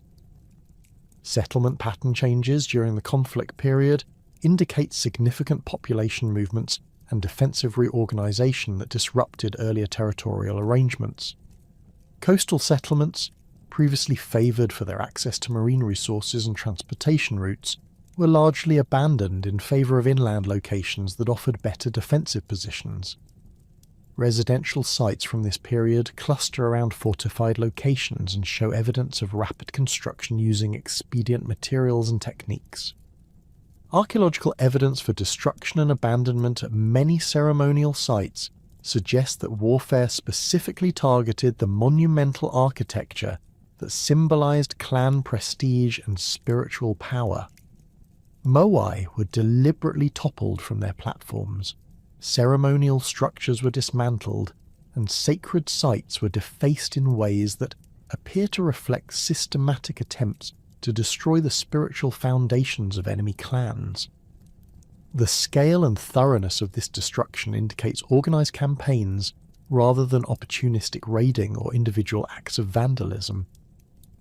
Material culture changes during the conflict period reflect both the practical requirements of defensive living and the disruption of traditional craft production systems. Pottery production, which had been a specialised activity concentrated at particular locations, became more dispersed as communities sought to reduce dependence on trade relationships that might be disrupted by warfare. Tool production shifted toward expedient technologies that could be quickly manufactured from locally available materials, rather than the specialised implements that characterised earlier periods. Housing structures during the late prehistoric period show significant changes from earlier architectural traditions, with defensive considerations taking precedence over comfort and status display. Residential buildings became smaller, more dispersed, and often incorporated defensive features including thick walls, restricted entrances, and concealed storage areas. The elaborate stone foundations and carefully fitted masonry that characterised earlier residential architecture gave way to expedient construction techniques using readily available materials. Daily life during the conflict period involved significant changes in subsistence strategies, social organisation, and cultural practices that reflected the challenges of maintaining community cohesion under conditions of chronic warfare. Agricultural activities required armed protection and coordination to prevent disruption by raiding parties. Fishing and marine resource exploitation became more dangerous as coastal areas became contested zones where enemy groups might launch surprise attacks. The organisation of food production and distribution systems during the conflict period reveals adaptive strategies that communities developed to maintain subsistence security under hostile conditions. Food storage became more important as communities needed to prepare for potential sieges or disruptions to normal production activities. Archaeological evidence indicates the construction of concealed storage facilities and the development of preservation techniques that extended the shelf life of agricultural products. Social relationships within communities appear to have become more egalitarian during the conflict period, as traditional status distinctions became less relevant under survival conditions. Archaeological evidence suggests that prestige goods and status symbols became less important as communities focused on practical necessities for defence and subsistence. The elaborate ceremonial activities that had characterised earlier periods were replaced by more pragmatic concerns about security and resource management. The role of women in Rapa Nui society during the conflict period appears to have expanded beyond traditional domestic activities to include participation in defensive activities and resource management. Archaeological evidence from fortified sites includes tools and artefacts associated with female activities, suggesting that entire communities, including women and children, occupied defensive positions during periods of heightened conflict. The presence of food processing equipment and domestic artifacts at fortified sites indicates that these locations served as permanent residential areas rather than temporary refuges. Religious and ceremonial activities underwent significant changes during the conflict period, as traditional practices associated with ancestor worship and monument construction became impractical under defensive conditions. The emergence of the Birdman cult during this period represents a fundamental shift in Rapa Nui religious practices toward competitive rituals that emphasized individual achievement rather than collective monument construction. Archaeological evidence suggests that Birdman ceremonies took place at Orongo Ceremonial Village, which was constructed during the late prehistoric period specifically for these new religious activities. The demographic decline that characterized the final phase of prehistoric Rapa Nui civilization reflects the cumulative impact of warfare, environmental degradation, and resource depletion on the island's carrying capacity.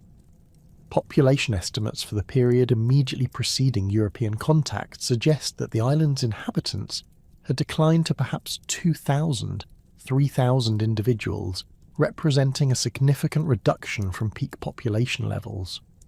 This decline appears to have been gradual rather than catastrophic, occurring over several generations as environmental and social stresses accumulated.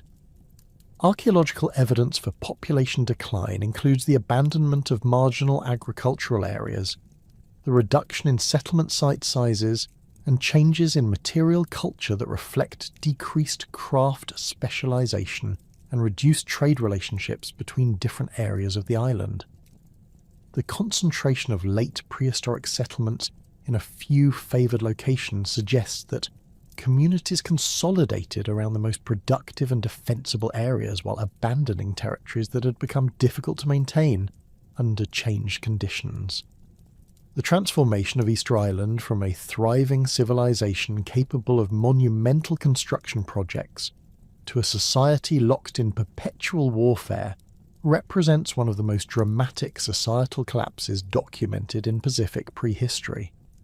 By 1500 AD, the same communities that had coordinated the carving and transportation of nearly 1,000 moai found themselves engaged in systematic destruction of their own cultural achievements, toppling the very monuments that had defined their civilization for over 3 centuries. This collapse emerged from a complex interaction of environmental degradation, resource competition, and social breakdown that fundamentally altered the trajectory of Rapa Nui society. The deforestation of Easter Island proceeded at an accelerating pace throughout the 14th and 15th centuries, driven by the competing demands of monument construction, agricultural expansion, and daily subsistence needs. Pollen analysis from sediment cores extracted from the island's crater lakes reveals a dramatic decline in palm pollen beginning around 1300 AD, with complete disappearance of large tree species by approximately 1650 AD. This forest destruction occurred systematically across the entire island, eliminating an estimated 16 million palm trees along with dozens of other plant species that had comprised the original ecosystem. The palm trees that dominated Easter Island's original landscape served multiple critical functions that became irreplaceable once the forest disappeared. These massive trees, some reaching heights of 80 feet with trunk diameters exceeding 3 feet, provided the timber necessary for constructing the rollers, levers, and sledges required for moai transportation. Archaeological analysis of tool marks on transported statues indicates that wooden implements played essential roles in moving these multi-ton sculptures across the island's rough terrain. The loss of large timber sources effectively ended the ability to transport newly carved moai from Rano Raraku Quarry to ceremonial sites across the island.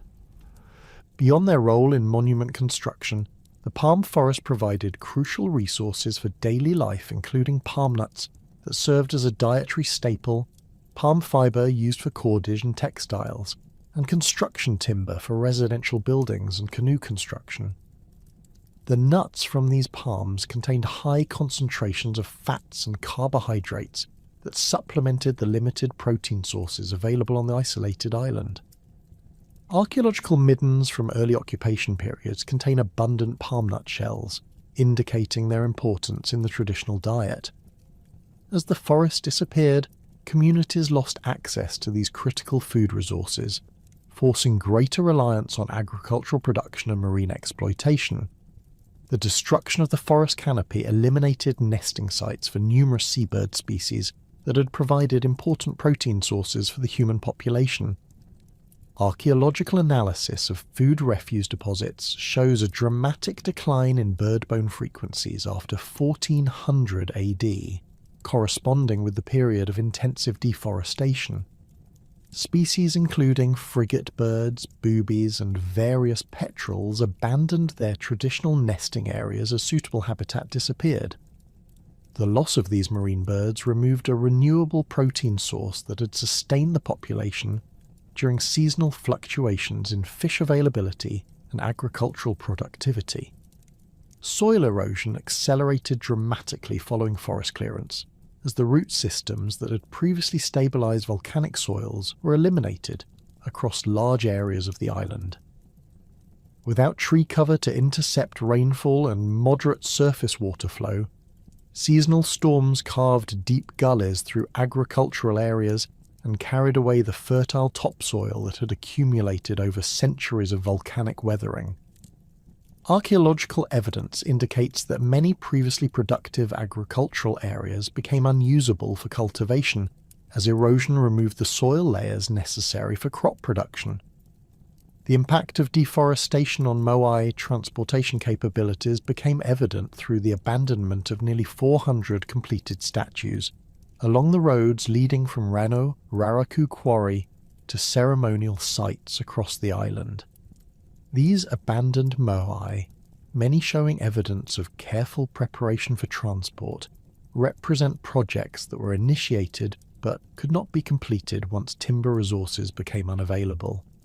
The distribution of abandoned statues correlates directly with the distance from the quarry, indicating that transportation became progressively more difficult as forest resources were depleted and alternative methods proved inadequate for moving the larger sculptures. Archaeological evidence for the intensification of warfare appears throughout the island during the 15th and 16th centuries, marked by dramatic changes in settlement patterns, architectural styles, and material culture assemblages. The construction of fortified refuges known as puna represents a fundamental shift from the open, residential patterns that had characterized earlier periods. These defensive sites occupied naturally defensible positions, including hilltops, narrow ridges, and areas surrounded by cliffs or steep slopes that provided protection against organized attacks. The fortification at Poik Peninsula exemplifies the sophisticated defensive strategies developed during the conflict period. This massive earthwork consists of a stone wall and ditch system that cuts across the narrow neck connecting the peninsula to the main island, creating a defendable refuge for several hundred people. The wall construction required moving thousands of tons of stone and earth, representing a labour investment comparable to major ceremonial projects from earlier periods. Archaeological investigation reveals that the fortification incorporated multiple defensive lines, hidden storage areas, and protected water sources that would have enabled extended resistance against besieging forces. Obsidian weapon production increased dramatically during the conflict period, with specialised workshops producing standardised spear points, knives, and other implements designed specifically for warfare against human opponents. The obsidian sources at Orito became intensively exploited, with archaeological evidence indicating round-the-clock production activities that generated enormous quantities of waste flakes and broken tools. Analysis of weapon assemblages reveals sophisticated understanding of fracture mechanics and tool design that maximize the effectiveness of volcanic glass implements in combat situations. The Matura, distinctive obsidian spear points with elongated triangular blades, represent the most characteristic weapons of the warfare period. These implements required considerable skill to manufacture, involving careful pressure flaking techniques that created sharp edges along the entire perimeter of the blade. Archaeological experiments have demonstrated that Matar points could penetrate traditional Polynesian armour and inflict serious wounds, making them effective weapons for the close-quarters combat that characterised interclan warfare on the confined island environment. Evidence for systematic destruction of ceremonial architecture appears across the island during the late prehistoric period, with nearly all moai deliberately toppled from their platforms and many Ahu structures partially dismantled. The toppling of moai required coordinated efforts by organised groups, as these multi-ton statues needed to be carefully undermined or pulled over to avoid damaging the platforms beneath them. Archaeological analysis indicates that the destruction followed consistent patterns, with statues typically pushed forward off their platforms rather than being randomly damaged or vandalised. The symbolic significance of moai destruction extended beyond mere military tactics to encompass fundamental attacks on the spiritual foundations of enemy clans. In traditional Rapa Nui belief systems, the moai served as repositories of ancestral mana that protected clan territories and ensured agricultural fertility. By toppling enemy moai, attacking groups sought to eliminate the spiritual protection that these monuments provided, while demonstrating their own power to overcome traditional religious sanctions. The systematic nature of this destruction suggests that it formed a central component of warfare strategy, rather than incidental damage from military operations. Archaeological evidence from destroyed ceremonial sites reveals that the dismantling of Ahu platforms involved selective removal of specific architectural elements rather than random destruction.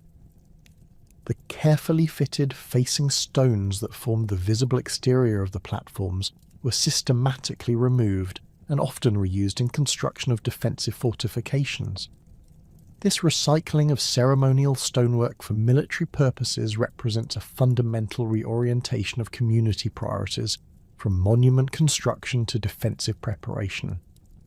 The breakdown of traditional social structures becomes evident through changes in residential architecture, craft production systems, and material culture distributions that reflect the collapse of the hierarchical organisation that had characterised earlier Rapa Nui society.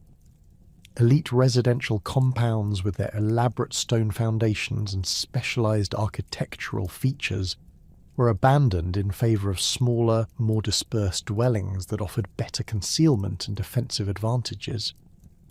The standardised architectural styles that had reflected clan identity and social status gave way to expedient construction techniques using whatever materials remained available. Craft specialisation, which had reached sophisticated levels during the monument construction period, largely disappeared as communities focused on immediate survival needs rather than prestige production. The specialised tool-making workshops that had supplied high-quality implements for statue carving and platform construction were abandoned as demand shifted toward weapons production and basic subsistence equipment. Archaeological evidence indicates that many specialised techniques for stoneworking, wood carving and textile production were lost during this period as the social systems that had supported craft specialists collapsed. The redistribution networks that had previously moved resources and finished goods between different areas of the island broke down as territorial boundaries became militarised and inter-community trade became dangerous. Archaeological analysis reveals that communities became increasingly self-sufficient during the conflict period, producing their own tools, weapons, and other necessities, rather than relying on exchange relationships with neighbouring groups. This economic fragmentation reduced the overall efficiency of resource utilisation, while increasing the vulnerability of individual communities to local resource failures. Population decline during the collapse period reflects both the direct casualties of warfare and the indirect effects of reduced agricultural productivity, resource scarcity, and social disruption. Demographic estimates based on settlement site abandonment and changes in material culture distributions suggest that the island's population may have declined by 50 to 70% between 1500 and 1650 AD. This population reduction occurred gradually over several generations as the cumulative effects of environmental degradation and social conflict reduced the island's carrying capacity. The abandonment of marginal agricultural areas provides clear evidence for population decline and resource concentration around the most productive remaining territories. Archaeological survey reveals that upland agricultural zones and areas with thin soils were systematically abandoned during the conflict period as communities concentrated around the most reliable water sources and fertile agricultural areas.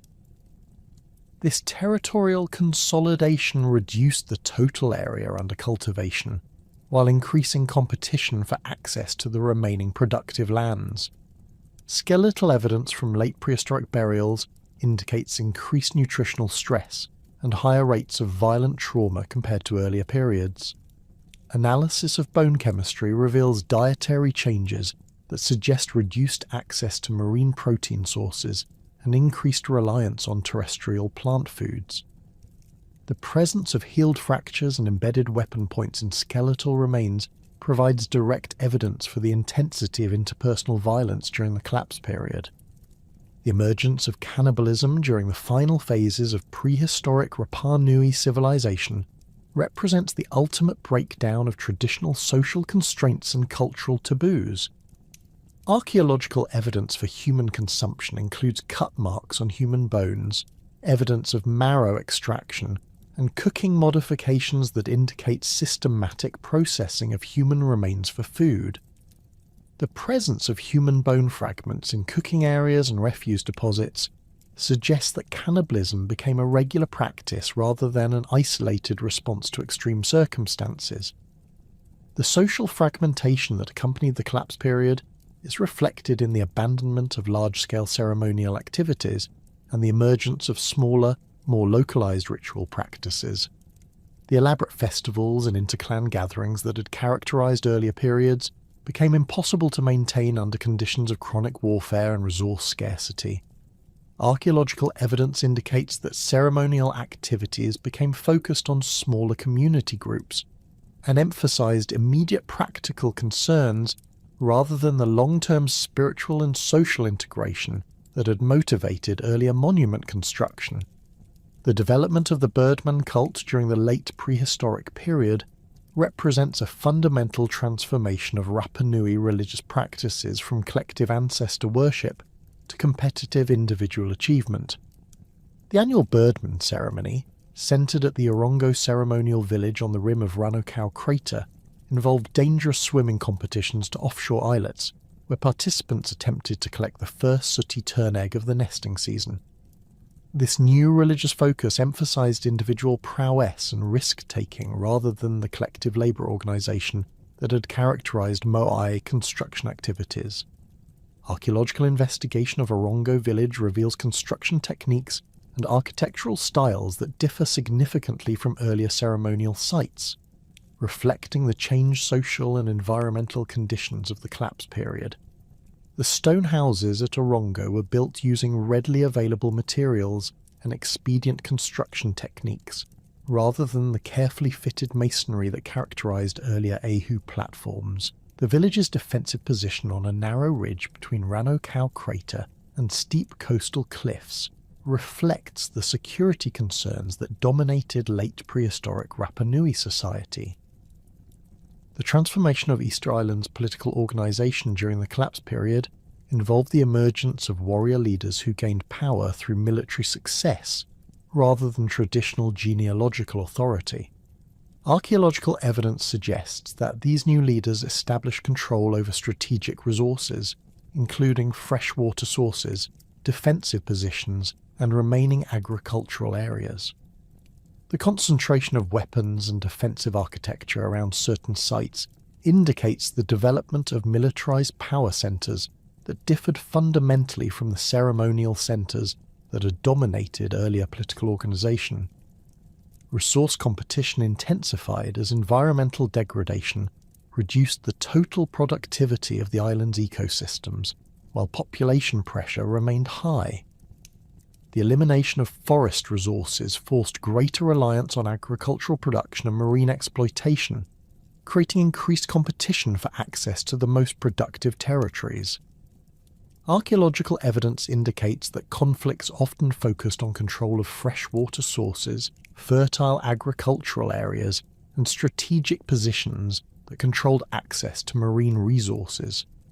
The social memory of the monument construction period appears to have been deliberately suppressed during the collapse, as communities sought to distance themselves from the cultural traditions that had led to environmental destruction and social conflict.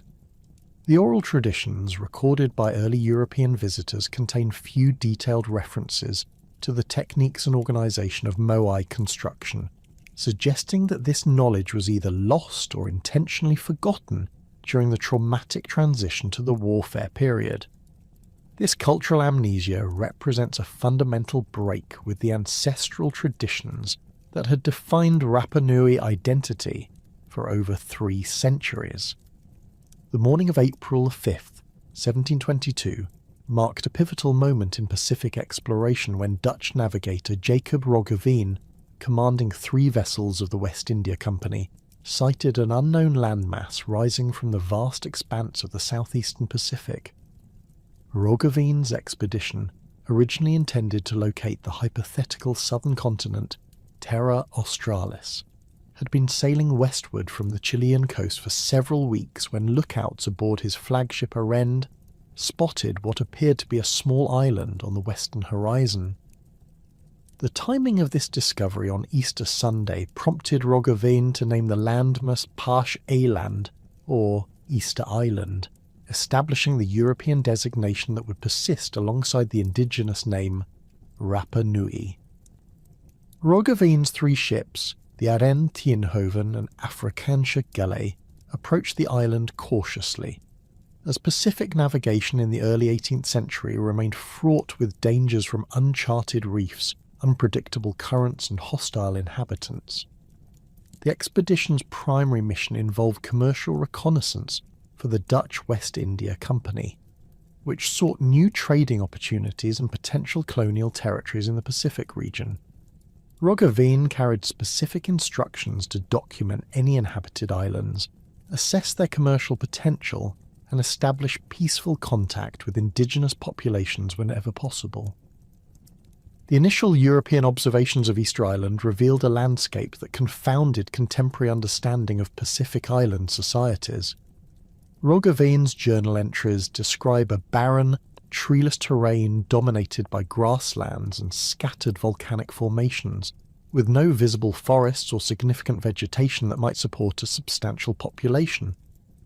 This environmental assessment puzzled the Dutch explorers, who expected Pacific Islands to display the lush tropical vegetation characteristic of other Polynesian territories they had encountered during their westward voyage. The most extraordinary discovery awaited the Europeans as they approached the island's coastline and began to discern massive stone figures positioned along the shore. Roggeveen's detailed accounts describe his astonishment at observing what appeared to be enormous statues standing in rows along the coastal areas, their imposing forms clearly visible even from considerable distances offshore. The Dutch navigator noted that these monuments appeared to be carved from dark stone and stood with remarkable uniformity, suggesting sophisticated engineering capabilities that seemed inconsistent with the island's apparently limited resources. European estimates of the island's population varied significantly among different members of Roggeveen's expedition, reflecting both the challenges of accurate observation from offshore positions and the dispersed settlement patterns that characterized post-collapse Rapa Nui society. Roggeveen himself estimated the population at approximately 2,000 to 3,000 inhabitants, while other expedition members provided figures ranging from 1,500 to 4,000 people. These population assessments proved remarkably accurate when compared to modern archaeological estimates for the early contact period, suggesting that European observers possessed reasonable skills for demographic evaluation despite their limited time ashore. The physical appearance of the Rapa Nui people encountered by Roggeveen's expedition provided European audiences with their first detailed descriptions of Easter Island's inhabitants. Dutch accounts describe a population displaying typical Polynesian physical characteristics, including medium to tall stature, muscular builds adapted to maritime activities, and skin coloration ranging from light brown to darker tones depending on individual exposure to the tropical sun. The Europeans noted particular attention to body decoration, including extensive tattooing patterns that covered significant portions of many individual skin surfaces with intricate geometric and figural designs. Roggeveen's observations of Rapa Nui material culture revealed a society that had adapted to severe resource limitations while maintaining sophisticated technological traditions. The Dutch noted the absence of large watercraft, observing only small reed boats that appeared inadequate for significant ocean voyaging. This observation particularly puzzled European explorers, who wondered how the island's inhabitants had originally arrived without substantial seagoing vessels. The apparent contradiction between sophisticated monument construction and limited maritime technology would continue to perplex European observers for decades following initial contact. The clothing and ornamental traditions observed by Dutch expedition members reflected both the island's limited resources and the creative adaptations developed by Rapa Nui communities. European accounts describe garments fashioned primarily from bark, cloth and plant fibres, with some individuals wearing elaborate headdresses constructed from feathers, shells and carved ornaments.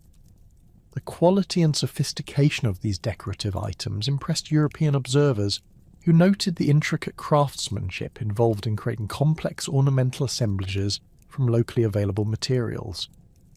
Technological observations by Roggeveen's expedition revealed a society operating entirely within Stone Age parameters, yet capable of remarkable engineering achievements. The Dutch noted the absence of metal tools or weapons, observing instead sophisticated implements manufactured from volcanic glass, basalt, and other local stone sources. European accounts describe observing Rapa Nui individuals using obsidian knives with remarkable sharpness and efficiency, along with various specialized tools adapted to specific functions, including fishing, agriculture, and craft production. The agricultural systems observed during the brief European visit demonstrated intensive land use practices adapted to the island's challenging environmental conditions. Dutch accounts describe extensive field systems covering significant portions of the island's interior, with evidence of sophisticated soil management techniques, including stone mulching and terracing. European observers noted the cultivation of sweet potatoes, bananas, sugarcane and other crops that appeared well adapted to local conditions, though they commented on the apparent scarcity of certain food resources that were abundant on other Pacific islands. Religious and ceremonial observations by Roggeveen's expedition provided Europeans with their first glimpses of post-collapse Rapa Nui spiritual practices. Dutch accounts describe witnessing fire ceremonies conducted near the massive stone statues, with participants demonstrating what appeared to be reverent behaviour toward these monuments. European observers noted that the Rapa Nui people seemed to treat the statues as sacred objects, conducting rituals that involved offerings, chanted recitations, and coordinated group activities that suggested organised religious practices. The Moai themselves presented the most bewildering aspect of Easter Island culture to European observers, who struggled to understand how such massive monuments could have been created and positioned by a society possessing only Stone Age technology. Roggeveen's detailed measurements indicate that the largest visible statues exceeded 30 feet in height, with proportional bulk that suggested weights far beyond the lifting capabilities of traditional human labour. The precision of carving and the standardised artistic style across numerous monuments indicated sophisticated planning and execution that seemed inconsistent with the limited population and resources evident on the island. European attempts to understand Moai construction methods led to various theories about their creation and purpose, though the brief duration of initial contact prevented detailed investigation. Some Dutch observers suggested that the statues might represent ancient work by a more advanced civilization that had subsequently declined or disappeared.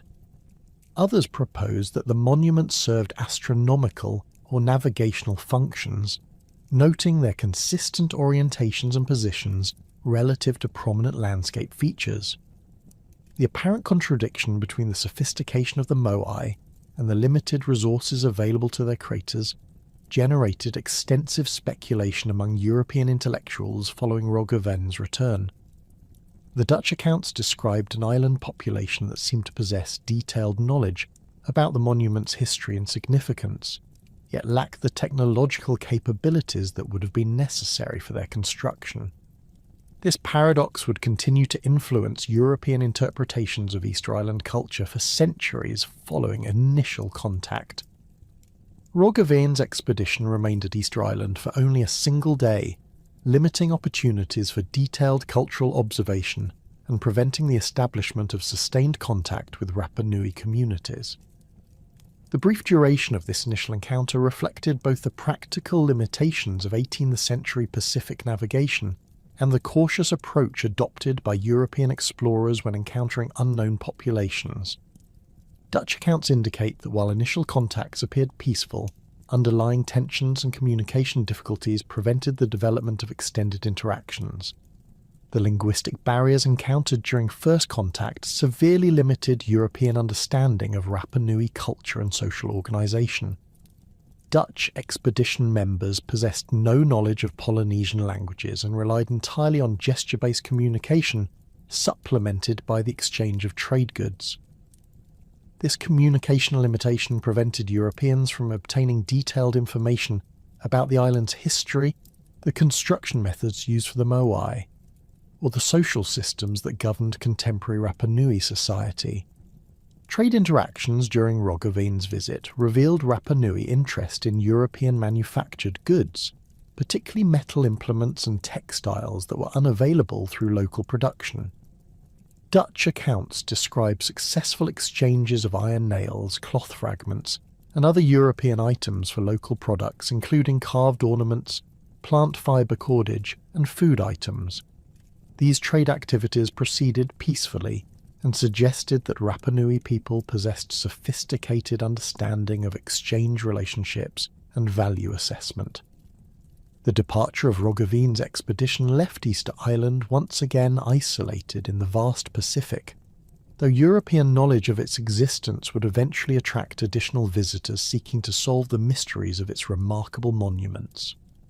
Dutch charts and navigational records from the expedition provided sufficient detail for future expeditions to relocate the island, establishing Easter Island's position within the expanding network of European Pacific exploration.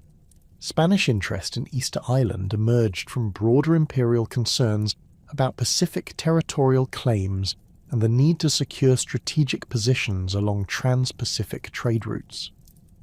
The expedition of Felipe González de Ajedo in 1770 represented Spain's attempt to assert formal sovereignty over the island, while conducting more detailed investigations of its population and resources.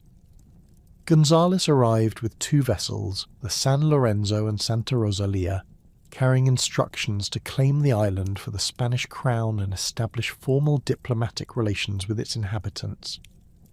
The Spanish expedition spent 6 days at Easter Island, significantly longer than Roggeveen's brief visit, allowing for more detailed observations of Rapa Nui culture and more extensive interaction with the local population. González's accounts provide the first systematic European documentation of Easter Island's political organisation, describing what appeared to be a hierarchical society with recognised leaders who possessed authority over different territorial divisions. Spanish observers noted that certain individuals received deferential treatment from other community members, suggesting the persistence of traditional leadership structures despite the social disruptions of the collapse period. Spanish attempts to establish formal diplomatic relations with Easter Island's inhabitants led to an elaborate ceremony in which González claimed the island for Spain, while Rapa Nui leaders participated in what they apparently understood as a reciprocal agreement. The Spanish accounts describe a formal gathering involving several hundred Rapa Nui people, with recognised leaders stepping forward to engage in ceremonial exchanges with European officials. Spanish interpreters attempted to explain the concept of Spanish sovereignty, though communication barriers prevented clear understanding of the political implications involved in this encounter.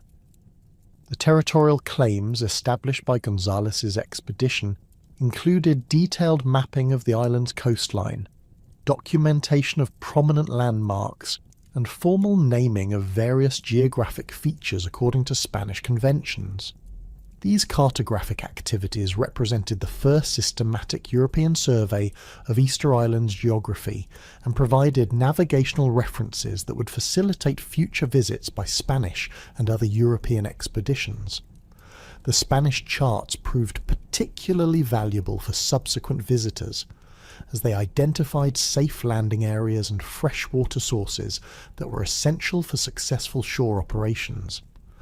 Spanish observations of Moai construction sites provided Europeans with their first detailed accounts of the quarrying and carving techniques used to create these monuments.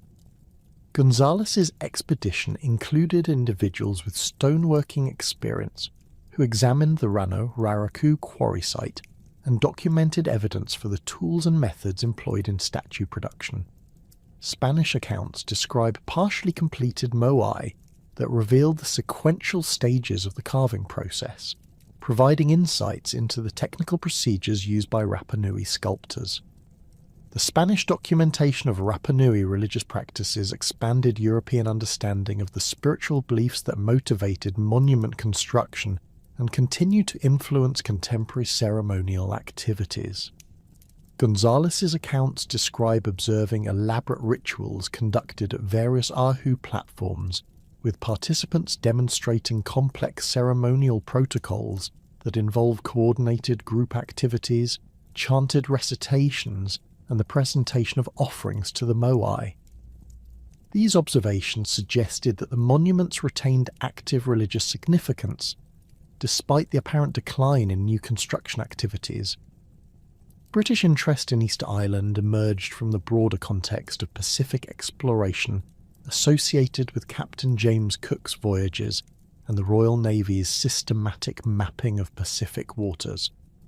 Cook's brief visit in 1774 during his second Pacific voyage provided British audiences with their first authoritative account of Easter Island's culture and geography, written with the scientific precision that characterised Enlightenment-era exploration narratives. Cook's expedition approached Easter Island with specific scientific objectives, including astronomical observation, natural history collection, and ethnographic documentation that reflected the systematic approach adopted by British Pacific exploration. The expedition included trained observers with experience in Pacific Island cultures, enabling more sophisticated analysis of Rapa Nui society than had been possible during earlier European visits.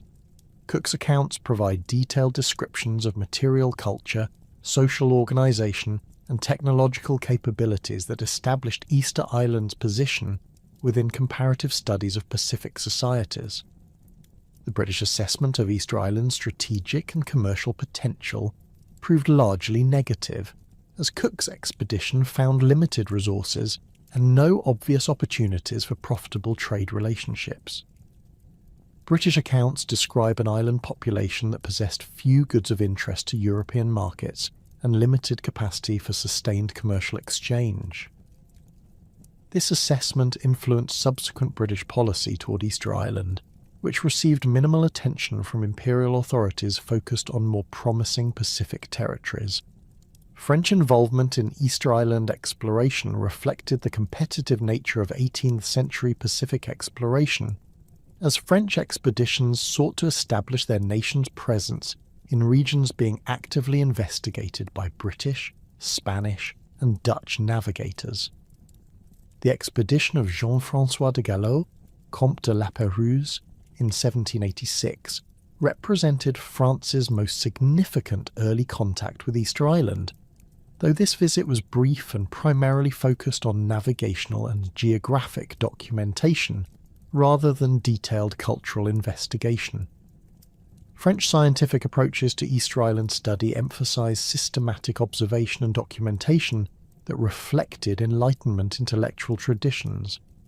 La Pérouse's expedition included trained naturalists and artists who produced detailed illustrations of moai, landscape features, and cultural artifacts that provided European audiences with visual documentation of the island's distinctive characteristics.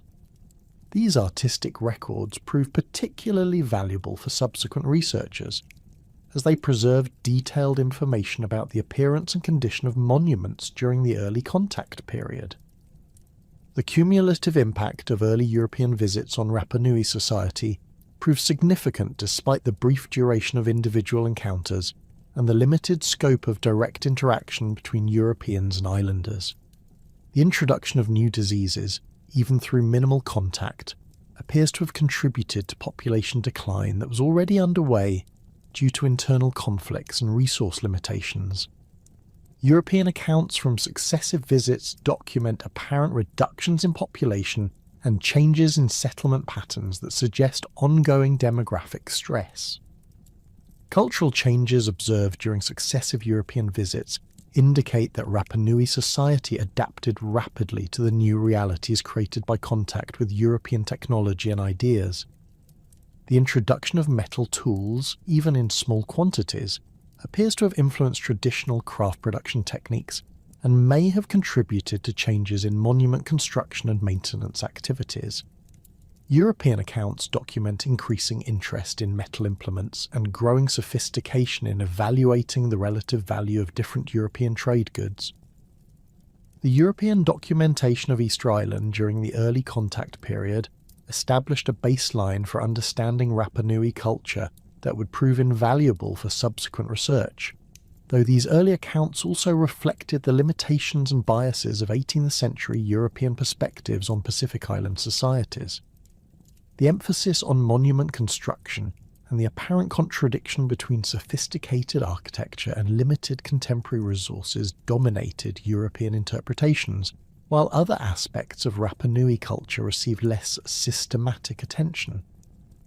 The systematic exploitation of Easter Island's population began in earnest during the 1860s, when Peruvian slave raiders launched devastating attacks that would fundamentally alter the demographic and cultural landscape of Rapa Nui.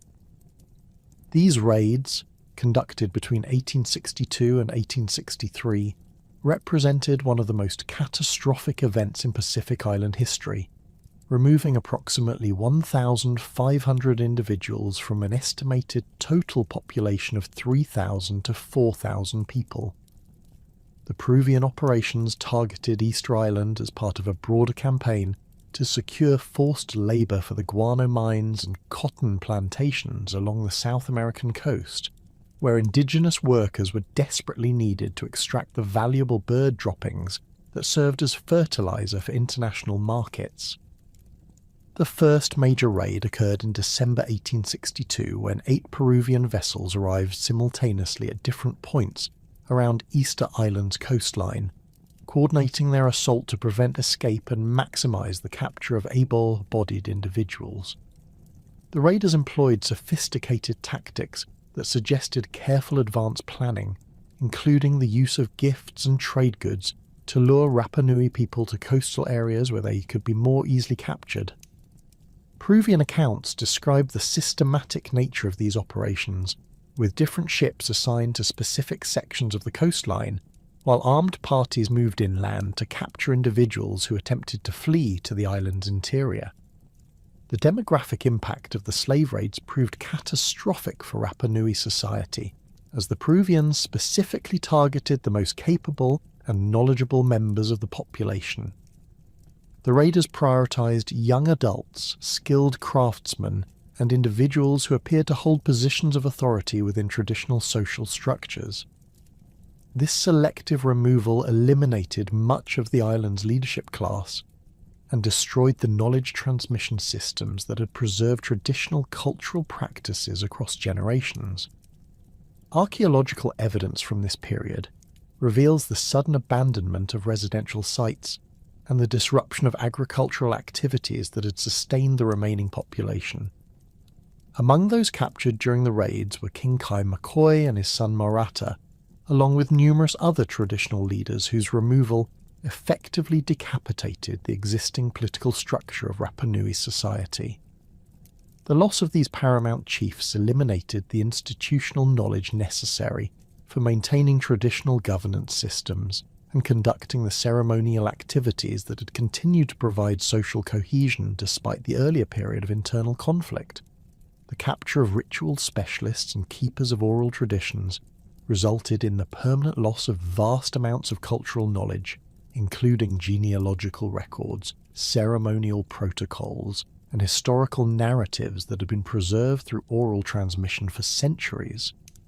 The conditions endured by captured Rapa Nui people in Peruvian labour camps represented a form of systematic brutality that decimated the enslaved population within months of their arrival on the South American mainland.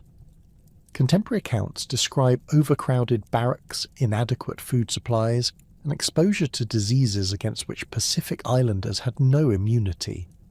The guano extraction operations required workers to labour in extremely hazardous conditions, breathing toxic dust and working with minimal safety equipment in environments that proved lethal to individuals unaccustomed to such industrial activities. International pressure, primarily from French and British diplomatic representatives, eventually forced Peru to acknowledge the illegality of the slave raids and agree to repatriate surviving captives to Easter Island. However, the repatriation process proved nearly as devastating as the original captures, as the return voyage exposed the weakened survivors to additional diseases including smallpox that spread rapidly through the confined shipboard environment. Of the approximately 1,500 individuals originally captured, fewer than 100 survived to reach Easter Island, and many of these died shortly after arrival from diseases contracted during their captivity. The cultural devastation wrought by the slave raids extended far beyond the immediate demographic impact, as the loss of knowledge bearers created permanent gaps in traditional practices that could never be fully reconstructed.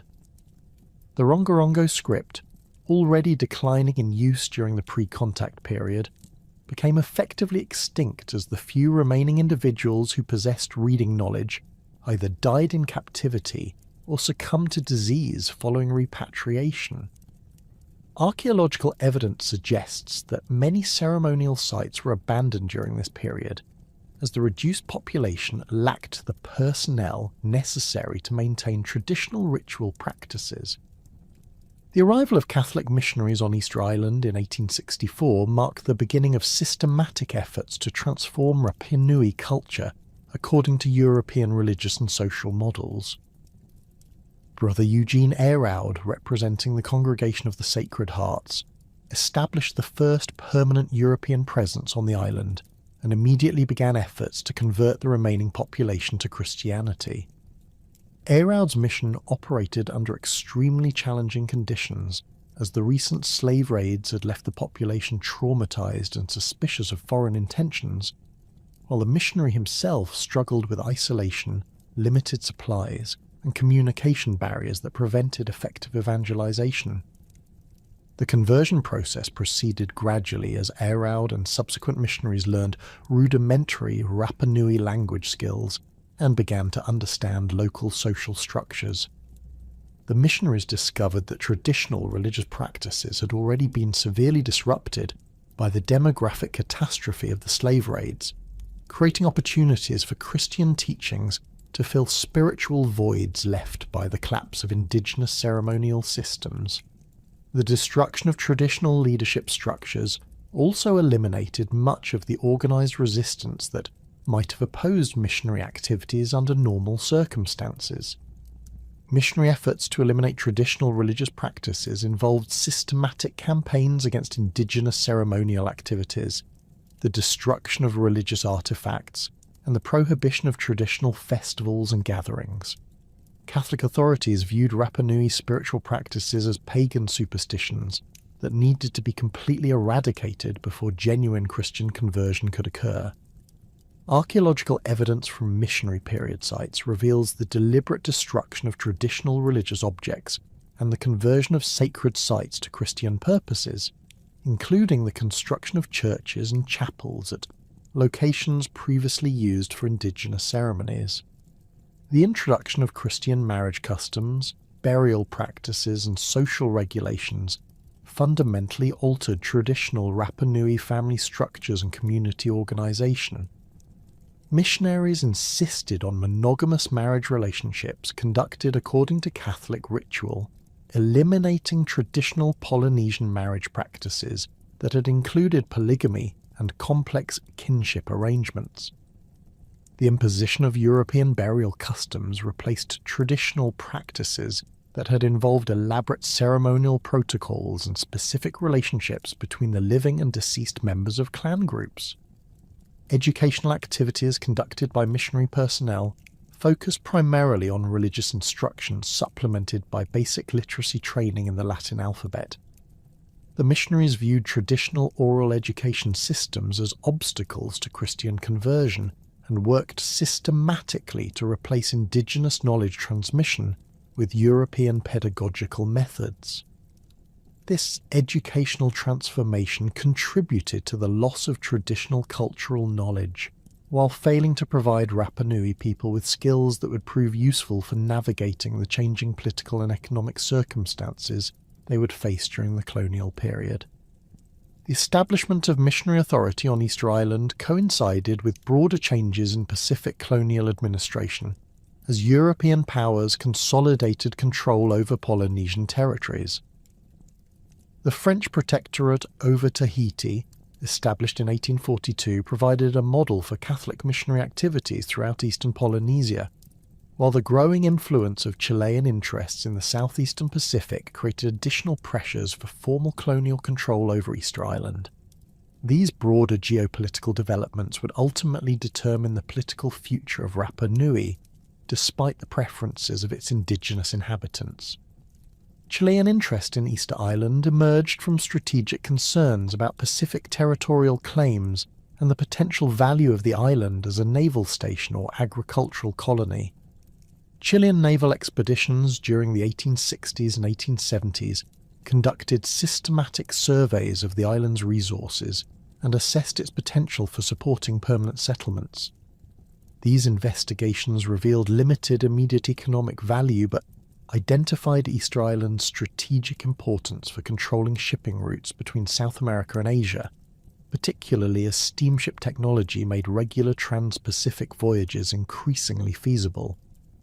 The formal annexation of Easter Island by Chile occurred on September 9, 1888, when Captain Policarpo Toro signed an agreement with Rapa Nui leaders that ceded sovereignty over the island to the Chilean government.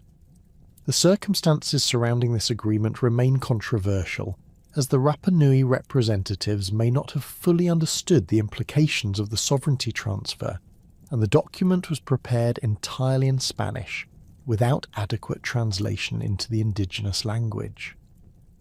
The Chilean interpretation of the agreement assumed complete territorial control, while Rapa Nui understanding may have envisioned a more limited arrangement that preserved indigenous authority over internal affairs.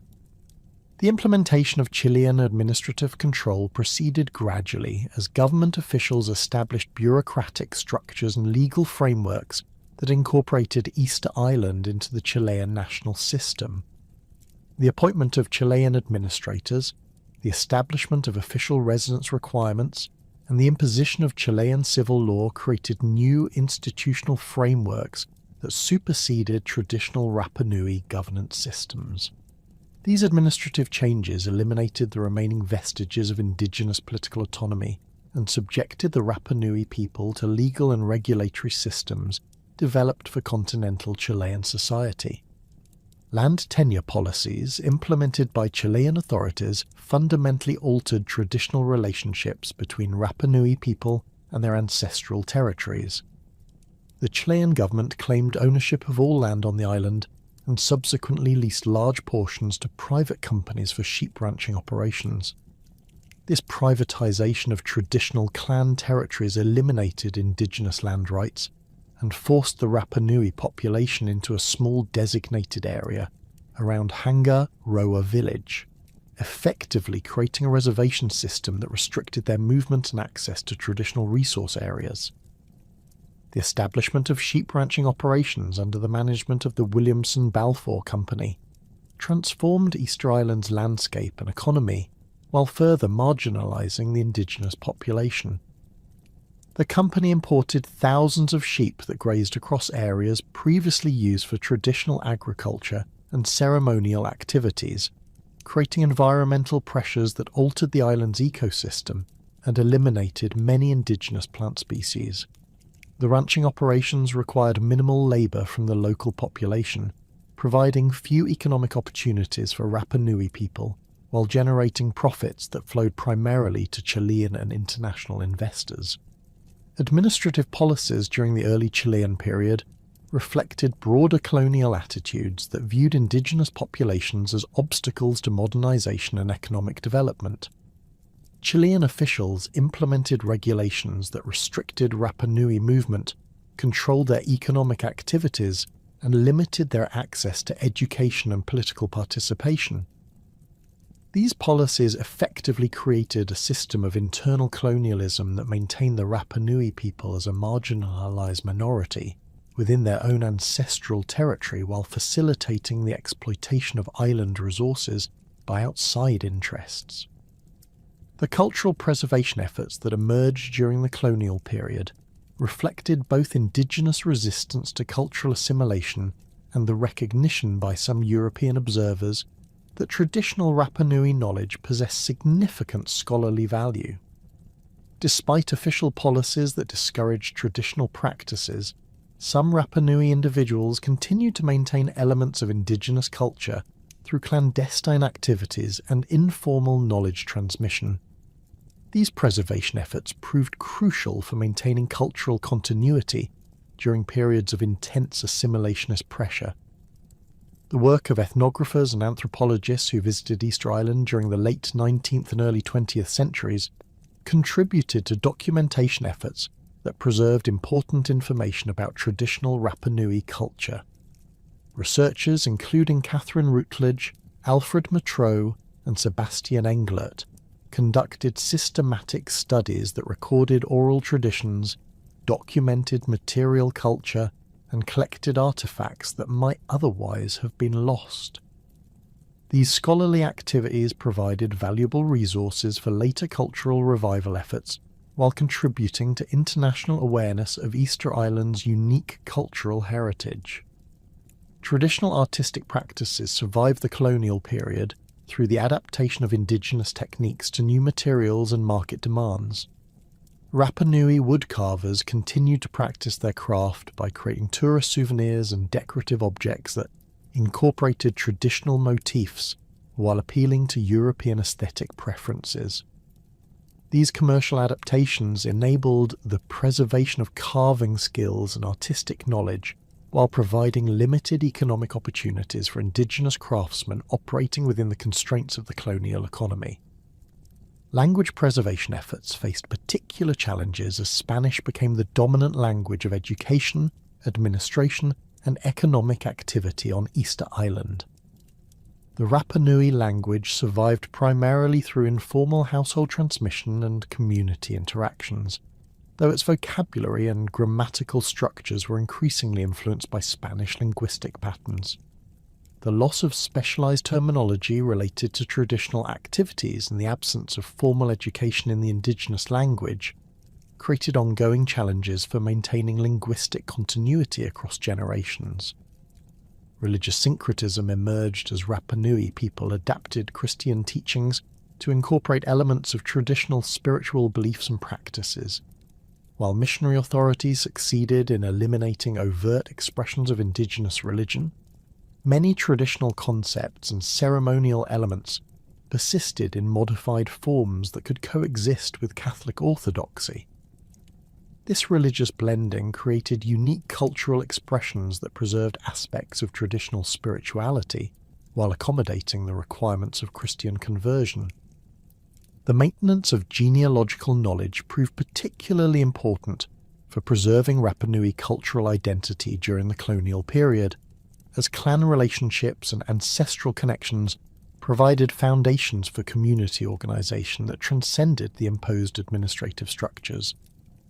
Despite the loss of many traditional knowledge keepers during the slave raids, surviving community members worked to reconstruct and preserve genealogical information that maintained connections to pre-contact social systems and territorial relationships. Traditional ecological knowledge related to marine resources, agricultural techniques, and environmental management survived in modified forms, as Rapa Nui people adapted to the changed circumstances of the colonial period. While large-scale traditional agriculture became impossible under the sheep-ranching regime, individuals maintained small-scale cultivation practices and continued to exploit marine resources using traditional techniques supplemented by introduced technologies. This ecological knowledge would prove valuable for later efforts to restore traditional land use practices and environmental management systems. The persistence of traditional place names and geographical knowledge reflected the deep connections between Rapa Nui people and their ancestral landscape despite the political and economic changes imposed by colonial administration.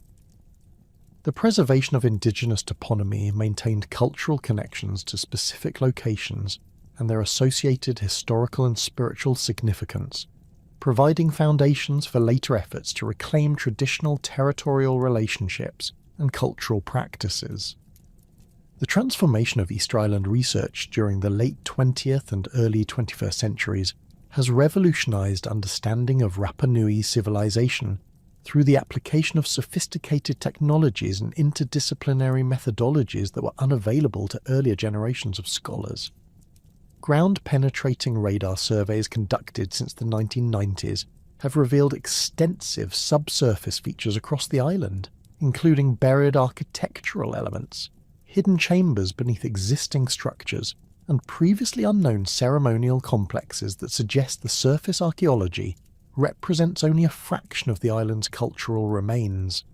These technological advances have fundamentally altered perceptions of Easter Island's complexity, while simultaneously generating new questions about the scope and sophistication of prehistoric Rapa Nui achievements. LiDAR technology deployed across Easter Island has produced detailed three-dimensional maps of the landscape that reveal subtle archaeological features invisible to conventional survey methods. These high-resolution topographic data have identified previously unknown road networks, agricultural terraces, and defensive structures that demonstrate far more extensive landscape modification than previously recognized. The LiDAR surveys have revealed that nearly the entire island surface bears evidence of human modification, including sophisticated water management systems, agricultural field boundaries, and settlement patterns that suggest population densities significantly higher than traditional estimates based on visible surface features. Geophysical investigations using magnetometry and electrical resistivity have identified subsurface anomalies that may represent buried structures, artifact concentrations, or geological features modified by human activity.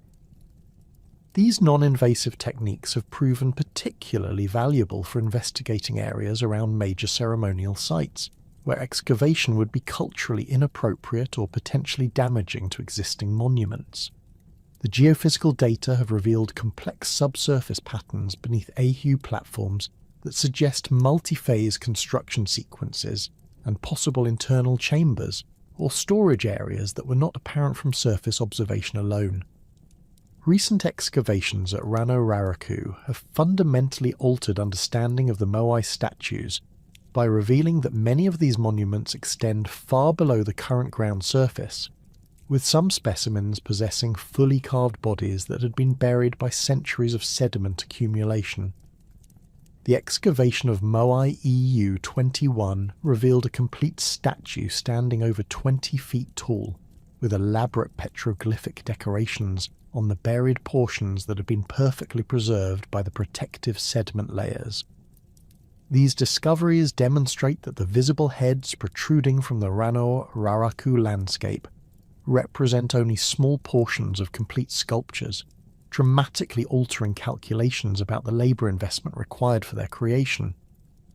The application of photogrammetry and 3D scanning technologies has enabled precise documentation of Moai dimensions, surface details, and carving techniques that provide new insights into the construction processes employed by Rapa Nui sculptors. High-resolution digital models reveal tool marks, surface textures, and proportional relationships that were previously difficult to measure and compare across different statues. These detailed records have identified subtle variations in carving styles that may reflect different time periods, workshop traditions, or individual sculptor preferences, providing new avenues for understanding the social organisation of monument construction activities. Experimental archaeology programs conducted by international research teams have tested various theories about Moai transportation methods through full-scale replicas and traditional materials. The most significant breakthrough came through experiments led by Terry Hunt and Carl Lipo, who successfully demonstrated that Moai could be walked upright using rope systems that rock the statues forward in controlled movements.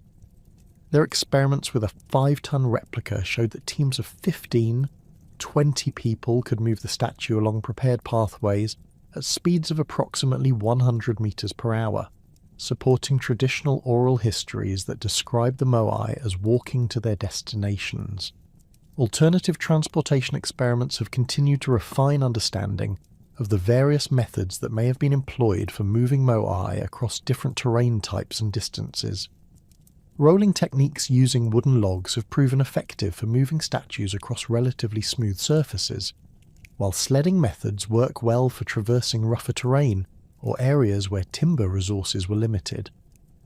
The experimental work has demonstrated that multiple transportation strategies were likely employed depending on specific circumstances, including statue size, route characteristics, available materials, and seasonal conditions.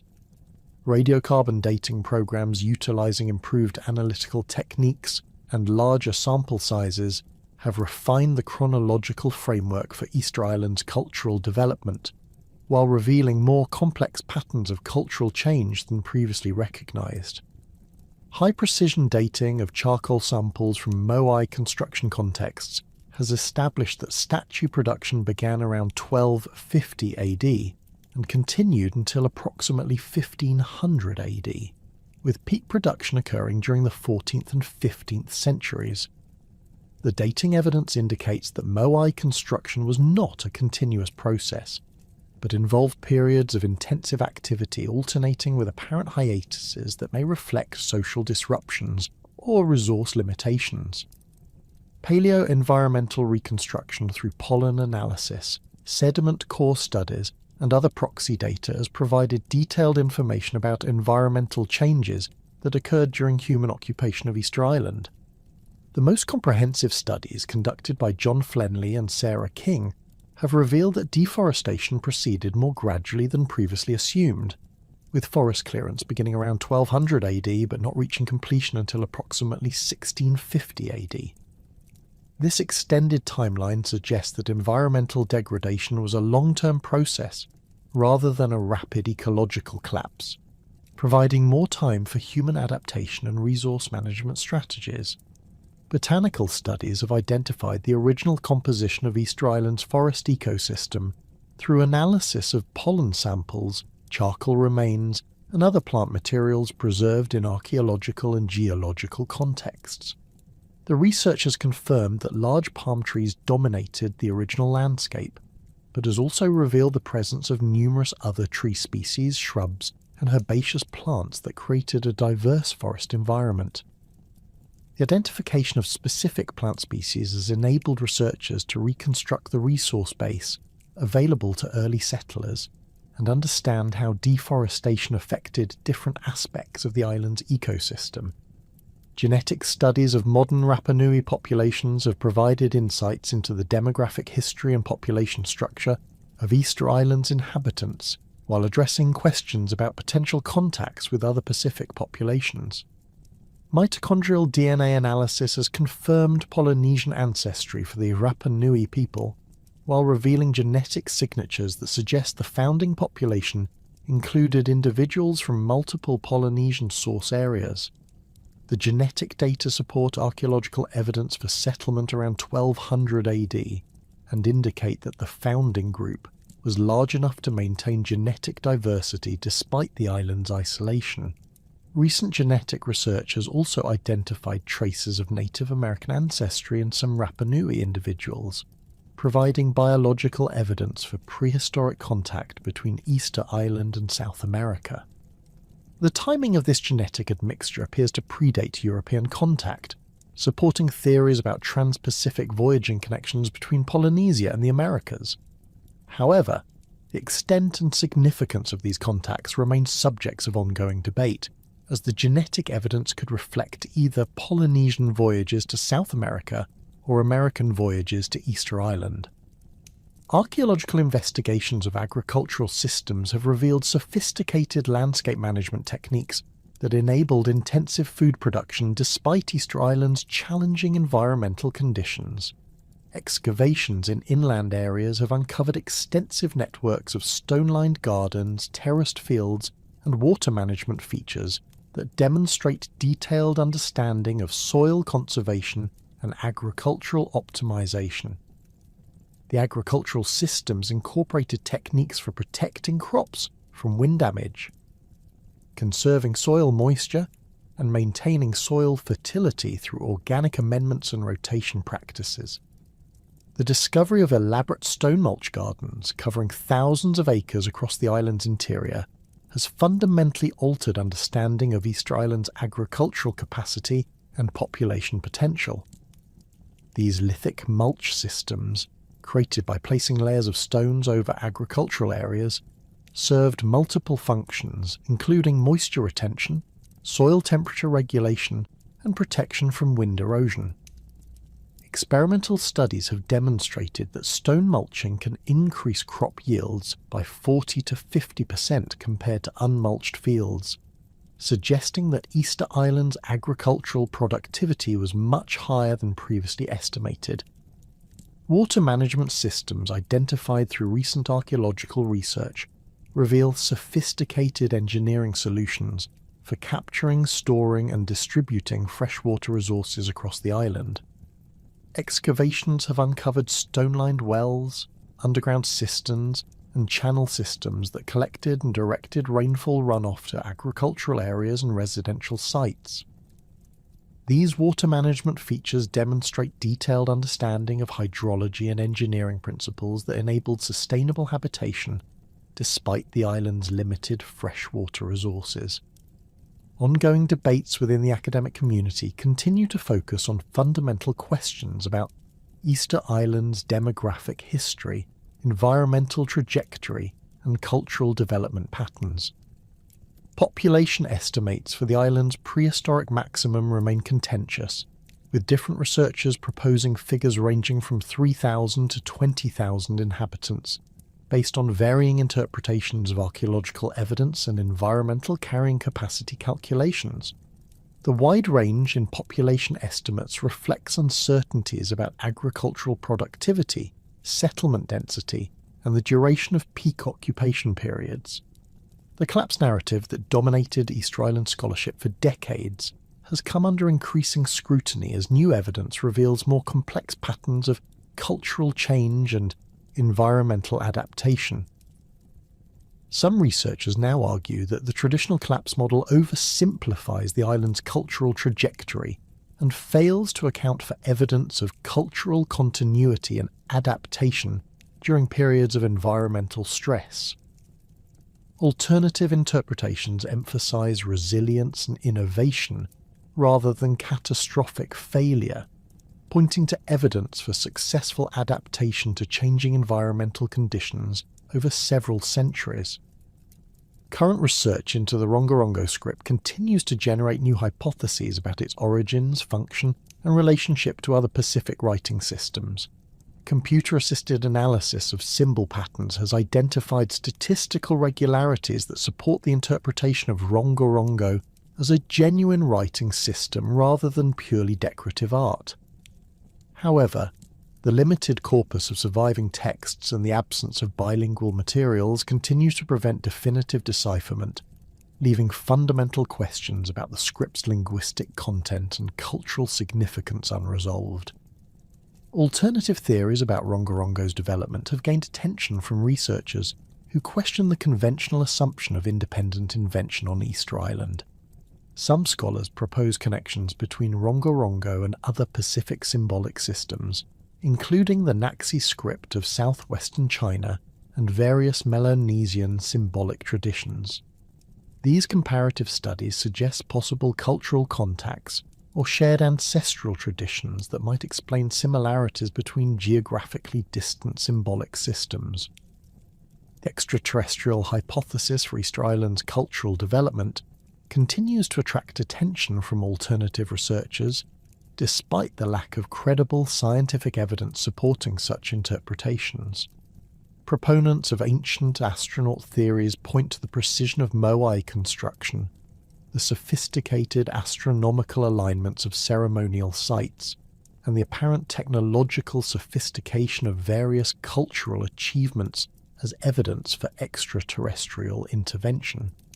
However, experimental archaeology and detailed technical analysis have demonstrated that all aspects of Rapa Nui cultural achievement fall within the capabilities of human societies using traditional technologies and organisational methods.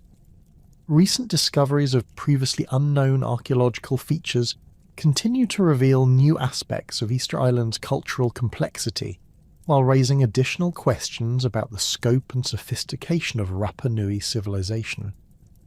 Ground-penetrating radar surveys have identified possible underground chambers beneath major Ahu platforms, though excavation of these features has been limited by cultural protocols and conservation concerns.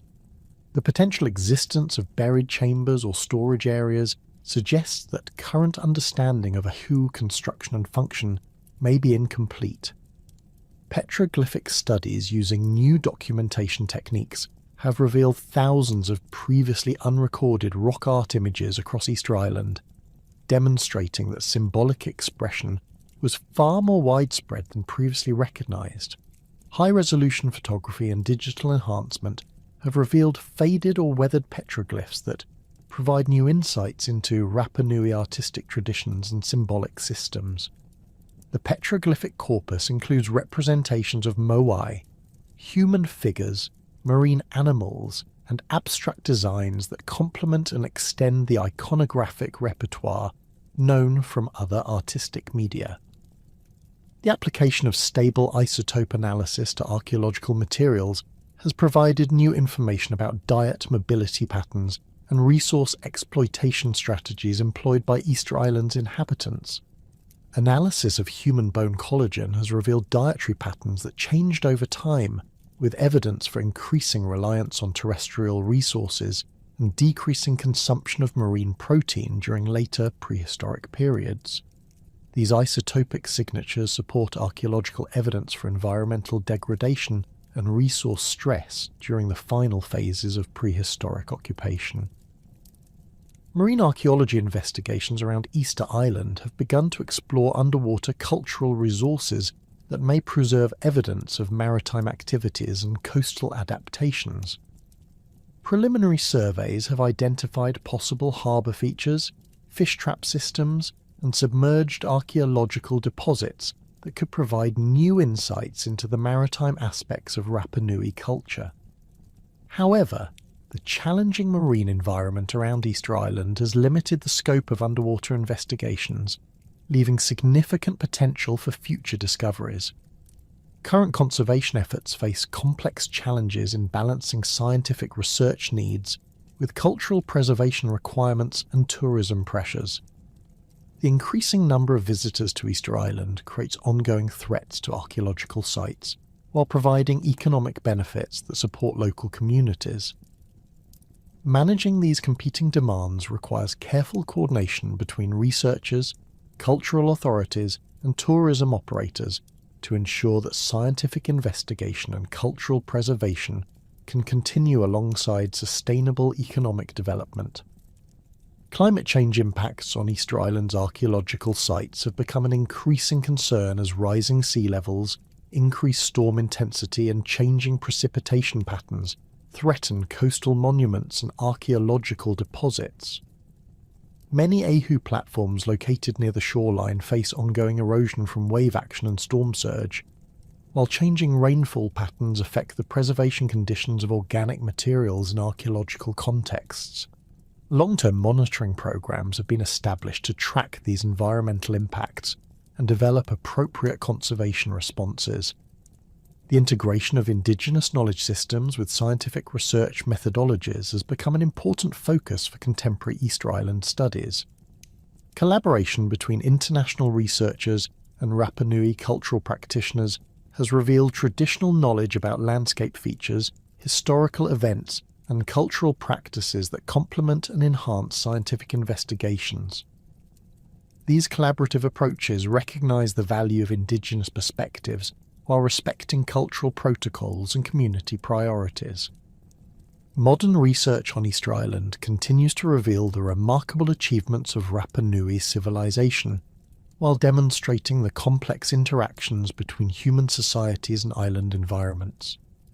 The application of advanced technologies and interdisciplinary methodologies has expanded understanding of prehistoric Rapa Nui culture far beyond what was possible through traditional archaeological approaches alone. Yet fundamental questions remain unresolved, ensuring that Easter Island will continue to challenge researchers and capture public imagination for generations to come. The legacy of Easter Island extends far beyond its remarkable monuments to encompass lessons about human adaptability, environmental stewardship, and cultural resilience that remain relevant for contemporary global challenges. The Rapa Nui people's success in creating sophisticated civilization on one of the world's most isolated islands demonstrates the extraordinary capabilities of human societies to adapt and innovate under challenging conditions. Their subsequent struggles with environmental degradation, social conflict, and colonial exploitation provide sobering reminders about the fragility of human achievements and the importance of sustainable resource management. As research continues to unveil new aspects of Easter Island's cultural complexity and environmental history, the island's significance as a laboratory for understanding human-environment interactions becomes increasingly apparent. The combination of remarkable cultural achievements, environmental challenges, and ongoing mysteries ensures that Easter Island will remain one of the world's most fascinating archaeological sites, continuing to inspire new generations of researchers while preserving its enduring enigmas for future investigation.